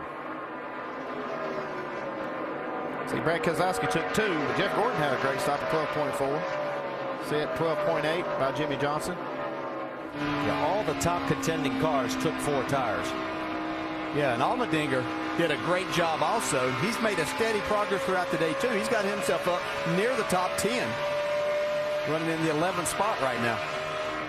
There is A.J. Allmendinger, and Allmendinger 11th on the track right now, 13 seconds behind the race leader. Speaking of leaders, 7 Chase contenders have led today. And there is our pole sitter, Casey Kane. Remember, Casey had contact with the wall. He ended up 32 laps down right now, running in 37th position. Right behind Casey is the 11 of Denny Hamlin, and so far Denny Hamlin's day not gone the way he had projected. In Countdown, he had talked about wanting to be in the top 5 in this race. And right now he's running in the 12th position. And there you see points as of right now and how fluid it is, but a lot of motion. And really the number to keep in mind here is anybody under like around 109, which would be the top 10. They're all in contention. We're only 3 races in after today. In fact, put Kenseth in there as well at 122. Boyer's really the only one that's on very, very thin ice. Yeah, we have some exciting racing coming up. Anything can happen at California and Charlotte. You know, the 2 wild card races that all of these drivers and teams look at are Martinsville and Talladega at the end of this month. So a lot of things can happen. There's Tony Stewart. He has clinched the most laps led today. And all of a sudden, here comes Jimmy Johnson attacking Matt Kenseth for that 3rd position. So Kenseth still fighting his race car a little bit. He's able to stay in front of Jimmy Johnson, but really having to drive it hard, sliding it through. For now, he's in front of Jimmy Johnson. 23 laps to go this time by. He's going to take a look down low. I think he knows that's going to be difficult. That's his best way of holding Jimmy Johnson back, if he has any chance of doing that right here, is to stay on that higher side and hope that Jimmy's a little too free to make the pass. See if Jimmy can get back to the throttle enough here to complete the pass. Looks like he's got enough clearance. He does, so give him the 3rd spot. And Greg Biffle is your race leader right now by 5.1 seconds over Tony Stewart. Let's go up to speed on our chase contenders. Vince? Well, the 16 of Greg Biffle's had a terrific day today, and it's just exactly what they needed. Crew Chief Greg Irwin told me this morning, we really need to deliver today, and everybody on this team knows it. And by deliver, he didn't mean top 10. They knew top 10 wasn't going to be good enough after finishing 17th at Loudon and 19th at Dover. They needed a win, a top 3 finish. Looks like they're going to get it today unless disaster strikes in the late stages. Doc? Likewise, Vince, Tony Stewart needed a top 5 for a victory. He may get the win, definitely should get the top 5. The kind of run they were looking for today to get back in the chase. Chad Knaus, the crew chief for Jimmy Johnson, told me this morning last week's win told everybody else we're not taking this championship lightly. And the performance of this team over the wall and by the driver is proving that right now, running 3rd, the best it's been, Vince. Kevin Harvick in the 29 has been really good on the long runs today. Unfortunately, this last stint isn't going to be a long run. Kevin hasn't been all that unhappy with his car today, but he hasn't been too pleased with his pit crew, feeling like they haven't gained him anything on pit lane. Dave? You know, there was a phrase coined in our rehearsal today by Brad Doherty. It was today or nay for Matt Kenseth. It's been kind of in between. He'll have a top 10 run, but the car has just been loose for him at the end of the race here, and not as much yay as nay today, Jamie. And Jeff Gordon's car not where he wants it to be right now, although they are better and they had a great stop. They expected to strike here. This is their opportunity. They said if they didn't finish top 3 today, they would be disappointed. Dave? As for Bob Osborne, the crew chief on the 99, he told me this morning, we're not out of the chase by any means, but they did not run toward the front where they need to at the end of the race today. They'll have to work hard next week in California, Jamie. Denny Hamlin came into this race not knowing what they had. They didn't have high expectations after the balance issues they had in practice. Been the same issue for this race. Last stop, they actually made a wedge adjustment and 4 tires and still had a 12-second plus pit stop. Things are looking up. They're maximizing. Doc? We told you the top of the day, Kurt Busch had never had a top 5 here at Kansas. All he wanted today was a top 10 to be able to hang in the top 5 and to chase points. They were running near the top 10. At that last pit stop, Kurt has lost now 3 positions, being shown back in 14th spot. Vince? The 33 of Clint Boyer was hoping for a good run today. Of course, it's been a bit of a disaster in the chase. They won at Loudon and then were hit with that penalty. Didn't quite have their heads in it last week at Dover. Finished 25th. Clint on his home track with a lot of family and friends around this week. Hoped to deliver today, and it just hasn't worked. They've been running toward the end of the lead lap. He is 15th. Dave? And Vince, the 31 of Jeff Burton. It was the last run that really hurt Jeff today. He had been running top 10 all day long, but on that last run, really, really loose. No rear grip for Jeff, and he fell from 9th to 17th before they came to pit road this last time. Doc? Kyle Busch will not win this race today, but this may be the most impressive 22nd place finish he has ever had. A damaged car after lap 150, a bent rear end housing, a bent trailing arm. They have come on and off pit road a total of 6 times to fix the car. Kyle says the car is, quote, wrecking loose, but we're hanging on. He is trying to hang on to 22nd and minimize the damage in terms of the point standings. Marty? And it is oh so important because Dave Rogers pointed out if they take it behind the wall, they'd have gone multiple laps down. And right now, Kyle Busch would be 7th in the chase, just 78 points behind. Carl Edwards, Matt Kenseth, the two Roush Fenway teammates going after each other, give Edwards the 6th spot. Yeah, Matt Kenseth slowly losing spots here. He's been past about 4 cars since they made this round of pit stops. Let's reset it for you right now. It's Biffle, Stewart, and Johnson, your top 3. And then it's Harvick, Jeff Gordon, Carl Edwards, and Matt Kenseth through the top 7. Biffle's lead right now, 5.2 seconds over Tony Stewart. And we are down to 14 laps next time by. This was the kind of run Tony Stewart had needed. I told you he clinched for most laps led.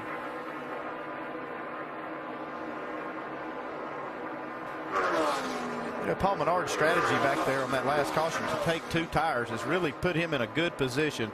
It's gone green since then. It's going to parlay it into a top 10 finish. Looks like he's running 8th right now. He's got a couple of seconds on Ryan Newman, who's the next spot behind him. So got to give that team a lot of credit for knowing that 2 tires was going to work like that. Andy, he was 16th before taking those 2 tires on lap 188. And as you pointed out, he's moved up to 8th. So a good rebound and a good decision tactically for Paul Menard and the team. Let's check back in on the race leader because Greg Biffle has got traffic in front of him in the Brad Keselowski number 12. Keselowski, the last car on the lead lap right now in 22nd position. If he goes a lap down, he would get himself into the lucky dog, which is right now held by Dale Earnhardt Jr. in 23rd. Next target for the race leader is the 18 right there of Kyle Busch. But right now, Kyle just trying to stay in that 22nd spot or 21st spot and limit the damage from today, and they're doing as best a job as they possibly could. Yeah, Kyle wanted to come in and change the rear end housing, trailing arms and all that, but it's a good decision to leave him out there. Got a race for 2nd. Jimmy Johnson saying, who cares if I started 21st? I want to win this race, and he is looking at the 14's rear quarter panel, and he is closing. Yeah, I think he'll be able to get by. He's been closing on Tony at a pretty rapid rate here. It's be a matter of how much time he has to spend on the inside here trying to make this pass. He can't spend too much because he's got Kevin Harvick and Jeff Gordon not too far behind him. As good as Jimmy Johnson's car is right now, a caution flag would put him right back in it to win this thing. That's the last thing Greg Biffle wants to see. He's got a 5.6 second lead over these 2 guys, and as long as they keep battling side by side, it just allows him to keep cruising out in front. Speaking of Biffle, there he goes on the left side, putting Kyle Busch 1 lap down. Kyle running 21st. You can see Jimmy still trying to get around Tony Stewart on the right side, but Kevin Harvick will come into the picture here in just a second. He's going to be a part of this battle. There is Harvick in the 29. So you see 2nd, 3rd, and 4th right there in your screen. Now with 10 laps to go. Jimmy Johnson's always been a good closer, but this is what the 29 car, Kevin Harvick, has done all year long. He just peaks at the right time. That's at the end of the race, and here he is battling up here for a top 5 spot. It looked like Jimmy might have a good enough run, but Stewart's fighting back on the outside. I don't think Jimmy's going to be able to clear him quite yet. Down that backstretch, and boy, what acceleration by the 14. Now into the corner. Hugging that white line, the 48. Harvick looking at all this, saying, guys, if you give me an opening, I'm going to get both of you. Well, Jimmy's able to clear Tony Stewart now and move that 48 car up into the 2nd spot. But in the meantime, Biffle's extended his lead to 6.8 seconds with now 9 laps to go. Whoa, look at here, Harvick get out of the throttle to keep from running into Tony Stewart right there. That's Regan Smith, lap traffic in front. Regan 1 lap down in the 26th spot. He moves high, lets everybody go. Also David Rudiman in the 0035th, 11 laps down after all the action he's had today. And Jeff Gordon getting into the mix a little bit further back as well. There he comes And Tony's coming back on the 48. Yeah, and you can see Carl Edwards gaining on Jeff Gordon. It's going to be a 5-way battle for second. 7 laps to go next time by. These guys are, whoa, getting oh so loose is the 14. Harvick, he moves around. Now here comes Gordon on Tony. Comes Carl Edwards. He's sliding his car. He's going to go to the inside of Gordon off of 4. Edwards on the move. He takes the spot all the way down onto the apron. Jeff follows him and is going to be able to clear. Yes. So Edwards now 5th. It's Biffle, Johnson, Harvick, Stewart, Edwards, and Gordon. And Gordon's not finished yet. He's going to try the high side. We can see really jump in the throttle there. Jeff Gordon trying to take that spot away. Biffle's missing a heck of a good race behind him. He's 7 seconds in front of everybody. Side by side. This time, here comes Carl. He's going to try the same thing. It worked for him before. He's just trying to get away where Jeff can't side draft him, slow his car down some. Just putting a little bit of split. Notice Jeff didn't follow him this time, and it seemed to help his momentum.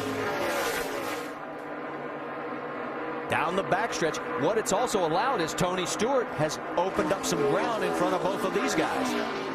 There you can see the margin up to Tony. Whoa, Carl's loose. Oh, so close. He has to get out of it. Gordon takes the spot. He's now in 5th. One of the guys that a lot of people thought would win this race today after he started 3rd, but Jeff right now running in the 5th spot. Both of those cars are very close in points. Just a few points separates that 99 and the 24. Next time by, it'll be 4 laps to go. You wanted a close chase for the NASCAR Sprint Cup? Well, the results today are going to give us just that after 3 races. The lead is 7.7 seconds, but boy, behind Biffle, a lot of slicing and dicing. There is Jimmy Johnson. He is running in 2nd place. Behind him by almost a second, or less than a second now, actually, I should say, is Kevin Harvick. There you see Kevin on the high side. Then Tony Stewart in 4th. Jeff Gordon in 5th with Carl Edwards close behind. I think what it shows us is just how many drivers and teams we have capable of winning these races. You know, Greg Biffle didn't look like in these first 2 that he was going to be somebody that we'd talk about being able to win. Came out here today in the last part of this race, they've just dominated. No, what's interesting about Greg Biffle, he was worst among Chase drivers, 17th overall in the last 10 races. And they pointed for this race. They wanted, they thought last week was going to be good to them. It didn't turn out the way they wanted. But right now, he is going to thrust himself right back into contention, as are many of the other Chase contenders. 48 included, Jimmy Johnson, he could end up coming out of here with the points lead. And he's got a lot of traffic right in front of him. You see Kevin Harvick trying to chase him down, but well, if Jimmy does get the points lead, 4 out of the 6 years coming out of Kansas, the leader in the chase has gone on to win it. Down the backstretch, next time by, it'll be the white flag lap for Greg Biffle. Here it comes. White flag right here, buddy. One more time. Get your mark. It is Ford, followed by 4 Chevrolets, then 3 more Fords, and 2 more Chevrolets in the top 10. They have dominated between those 2 marks. For Biffle, he is looking for his 16th Cup win in his 287th start. He is one of those guys that has won at Kansas before. And it looks like he's going to do it again as he comes out of turn number 4. The winner of chase race number 3, Greg Biffle, his 7th chase win. Second place looks like it's going to be Jimmy Johnson, but here's the best battle as Gordon and Edwards going for the stripe. Who's going to get the spot? It'll be Jeff Gordon taking home 5th place. Now the battle for 10th. Allmendinger again having a great run. Yeah, he made a great pass there coming out of turn 4 on Jamie McMurray to get that 10th spot. Denny Hamlin you see in 12th. Kurt Busch in 13th. Mark Martin. Clint Boyer comes back for 15th, although that's not going to be enough to really help. There, guys. That's perfectly executed. Awesome. The 3M16 team. Awesome, guys. Red. Exactly what the 16 team needed. Vince? With crew chief Greg Irwin, and Greg, You told me this morning you needed something big, and top 3 might not be big enough. You needed to win. How good does it feel to have delivered on that? It's exactly what we needed. We know our backs are against the wall right here. We had less than acceptable finishes here the first 2 races of the chase, and this is what we need. Hopefully it'll get us just a little bit, and that momentum that we talked about I know is going to be big. You know what, I got to thank all the guys at Roush Fenway. Another brand new race car, probably the best race car we've ever brought to the racetrack. Want to keep them coming. So everybody back at Fab Shop, Engine Shop, across the board, thank you. Real quickly, right after the finish, Jack Roush said something to you. What was it? We've just had a lot of conversations lately about how difficult this is to do and put your family through. So he wanted me to make sure I thank my family. Well done. Marty? Thanks to all the families. They'd spent a lot of time on the road. Record for fewest cautions, just 5 today. We had 12 different leaders with 20 lead changes. The one that counted was the one that put Greg Biffle in victory lane. Price Chopper 400 here at Kansas. Make sure to go to NASCAR.com for all your latest NASCAR information. And here at Kansas Speedway, the massive crowd saw a very interesting and entertaining race today. And take a look at the points. This is the closest the top 10 have ever been after chase race number 3. And really, I think everybody in the top 11 is still in this hunt. Oh, yeah, but Denny Hamlin having an off day, it certainly brought a lot of people back into the mix. This was the exchange. Coach Joe Gibbs was trying to calm his driver down as Kyle walked straight to the hauler. And I think when he realizes the damage that they were able to limit, he'll come away feeling a lot better, but obviously upset about what happened with David Rudiman. Nobody upset with that 16 camp. Look at the smile on Greg Biffle's face.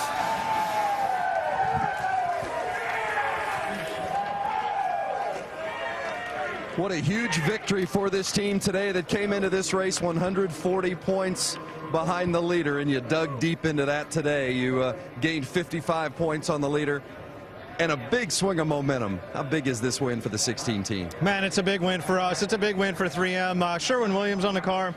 You know, Ford has been trying to help us so much to get these cars running again, and I just got to thank Sprint and all the fans, you know, and it was a great day for us. The car ran flawless. Irwin just made great calls in the pits, and the car just kept getting better and better and better. And I was too loose for about the first 3 quarters of the race. I didn't want to adjust on it because I was running in the top 3. Finally, I tightened it up, and off it went, man. It was just, that's all it needed was, you know, a little bit of wedge in it to take off. You guys have a lot of confidence in your mile-and-a-half program, and with the mile-and-a-half tracks being heavy in the chase, what kind of confidence does this give you from this point forward? Well, it gives us a lot of confidence. You know, we're just, you know, we're kind of down in the dumps about Dover. You know, it's one of our best racetracks, and we got trapped. You know, we had a top 10 car there, and but we can't go back and do it over again. We're just going to keep doing the best we can. That's what everybody asked us if we're out of it, and I said, we're going to do the best we can. If we win them all, we win them all. They won them today. Greg Biffle wins at Kansas. Let's go to Jamie Little. Well, last weekend, Jimmy Johnson was victorious, sent a message. How does points leader sound, Jimmy? You're it. That sounds awesome. You know, to come through the poor qualifying effort and fight for track position all day long, get second at the end was really cool. We had some strategy work against us and started way back again and drove right on up through for a second time and got to the front. So I'm glad we had the finish we did. Still a lot of racing left, but we're doing the right things. We're making bad weekends good weekends. You know, even at Dover, although we dominated and won, we didn't have what we wanted leaving practice. We didn't have what we wanted yesterday leaving practice. We're probably until the halfway point of the race today, but we kept working on the car and made it better. So I can't thank Chad and all these guys on this Lowe's car enough for their hard work. Everybody at Hendrick Motorsports for giving us you know, the tools to go to the racetrack, and we'll go to the next one. It was truly a team effort today. I said the way that you drove, the way that your team just adjusted on this race car, and your teammate, Jeff Gordon, you actually had his setup. How much did that affect you guys today? Yeah, you know, his car, he's been really good getting through traffic on these mile-and-a-half tracks, and that it's been one of our weak spots. Although I didn't really love the feeling of the car, it was kind of on top of the track, it was stable in traffic, and with where I was starting, that's what we needed to focus on, and I'm glad we had that set up on the car today, so I got to thank Steve Letarte and those guys for some help.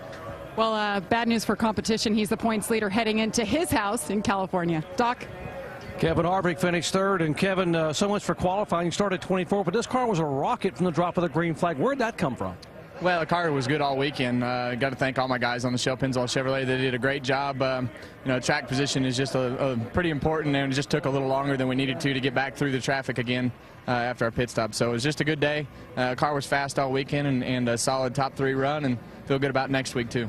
You guys came up a minute ago and we're talking, you said top fives, that's how you win a championship. Feeling pretty good about what's going to happen here headed to Homestead.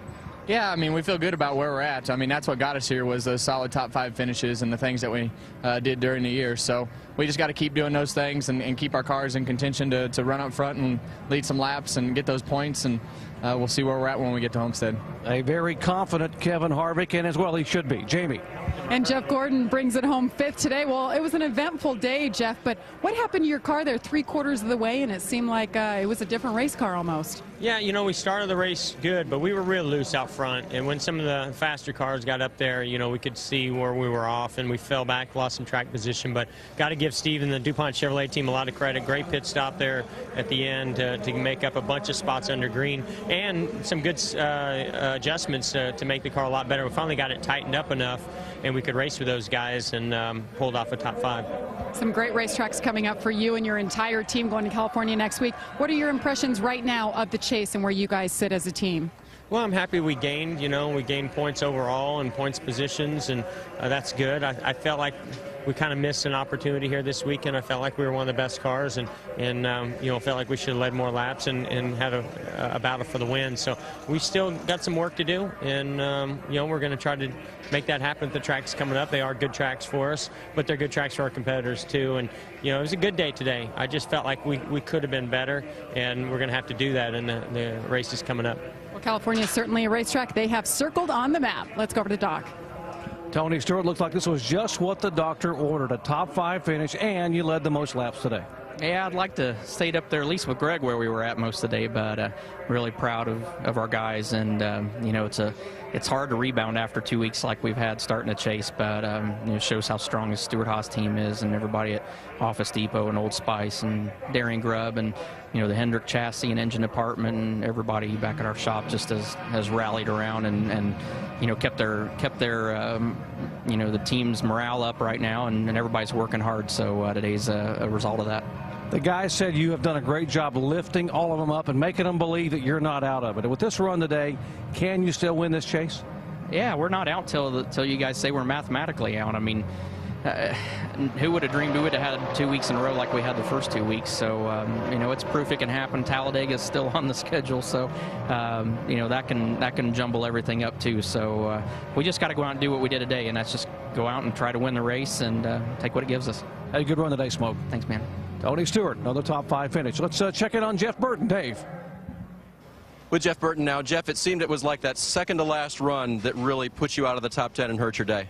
Yeah, I don't know what happened. We, the run before that, the last 10 laps of the run, we were the fastest car on the racetrack, and pitted and put on tires, and we went terrible. I mean, we went to the slowest car on the racetrack. So I don't know. It's really frustrating. I don't know if we had a bump stop fail or something, but we went from having a really good race car, being able to, I thought, contend for the win, to being where it couldn't, wouldn't have stayed on the lead lap, would have gone another run. Like a light switch, guys. David, thank you. On NASCAR Countdown, we had a whole laundry list of themes we talked about starting the day. Jeff Burton was one. Watch out for him. Didn't have the best of days today. You heard from him, 18th place. Kyle Busch said this was one of his worst tracks, trying to get through Kansas like Denny Hamlin was trying to get through Dover a weekend ago. Well, he didn't get through it so well. He could have come out in a lot worse shape. He only lost 35 points to the lead from where he was. But certainly that wasn't the way he wanted his day to unfold. Well, Alan, he said he's not really good here, but I thought he really ran well until this crash. He got in the back of David Rudeman, obviously made Rudeman really mad, and Rudeman pays him back and puts him in the wall. But, overall, it was a great run early for Kyle Busch. So I really don't agree that he doesn't run good here. He ran good until this incident. This could really be the foundation for a championship run for Kyle Busch. I know that sounds crazy, but they got the most out of what they had after the accident. They got a good finish, a good solid day. 21st could have been much worse, but it wasn't. Could be the foundation for a championship. People who have been in these things and won them will tell you that the key to these championships are getting all you can on the good days and minimizing the damage on your bad days. Kyle working extensively with his crew and his crew chief in the middle of the race. They kept that car on the lead lap right till the very last run of the race. He wound up, again, losing 35 points to the lead. Yeah, that's a lot in a closed championship. Then again, it's not a whole lot with, as a couple of guys have already said, Talladega still hanging out there in the wings somewhere. Speaking of upcoming races, here's what's left on the Chase schedule, on the NASCAR Sprint Cup Series schedule for 2010. Next week, it's on to Southern California, then Charlotte, Martinsville, Talladega, Texas, Phoenix, and Homestead. Want to join us at the track? Go to NASCAR.com/tickets or dial up the old toll-free number. We've had some good racing in the Chase so far, and we will expect to have some good racing as we continue on down the line. Let's wrap up some other pre-race stories. Denny Hamlin said he expected he could finish around 5th here. Well, I tell you, he didn't quite reach his goal, so he's going to have to readjust that theory of his as we go to California and try to get a better finish or get a win. Wound up in the 12th position today. Jimmy Johnson, we said he was on it. Watch out. He was on it. Well, he was on it. I mean, today he was all the way back to the 28th position at one time, and he clawed his way all the way back up to 2nd place. Now he's our points leader by 8 points over Denny Hamlin. This guy just keeps trucking forward, not making any mistakes. But you know what? I didn't see anybody make mistakes. Just some cars didn't run as good as others. There you go. You touched on the next theme. Didn't really see anybody get busted for pit road speeding. Didn't see any major pit stop errors or anything like that. Very nothing clean like that. 2 tires versus 4 tires, pit strategy, all that stuff kind of went out the window at the end of the day. So it was a good, clean race for everyone. We just saw a great performance by Greg Biffle, though. He got up on the wheel and was gone.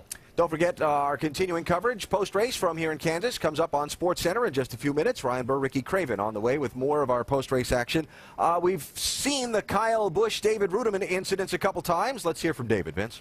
Well, let's get Dave's interpretation of what happened, the contact with the 18, and then you come back and made contact with him. Maybe your interpretation of what happened there. No, we just got run over really early in the race and ruined our day. Back to thinking the fence and tore it all up. And my guys work really hard on this stuff. All these guys do out here all the teams. So it just didn't work out for us today. Had a good Airstream machine, had a car that was capable of running in the top 10, and just get wrecked that early in the race for really no reason. Just it gets a little old. So just didn't work out.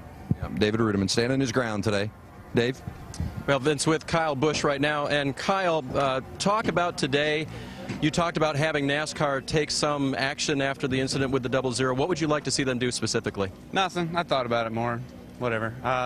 It's just really unfortunate. These guys work their butts off, and to put ourselves in the chase and to have the opportunity to try to go after a championship and to have it end up, something like that today. The guy was loose, said it on the radio, he slid up off the bottom, and I got into him unintentionally and just spun him out. My fault 100%, but then the retaliation. I mean, to a guy that's in the chase, that's racing for something, and he'll be here next year. He could have wrecked me in any of the first 26 races next year. That would have been fine, but it's just hard to swallow something like a day like today where we had a solid top 5 car going. I mean, Dave did a phenomenal job getting us this M&M's Camry to where we could run up front and run those guys down and chase them down, and we had a really good car going.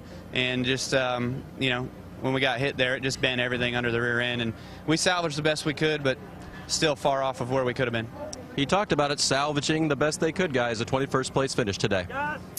So Kyle Busch on to California with the rest of the NASCAR Sprint Cup Series teams, including today's winner, Greg Biffle. Next Saturday, 4 Eastern, the NASCAR Nationwide race on ESPN2. And next Sunday's Pepsi Max 400, including Countdown, on ESPN next week at 3 Eastern time. More post-race coverage on SportsCenter. Next, Ryan Burr and Ricky Craven. Greg Biffle, your winner today in California. We're coming back to the track in a few.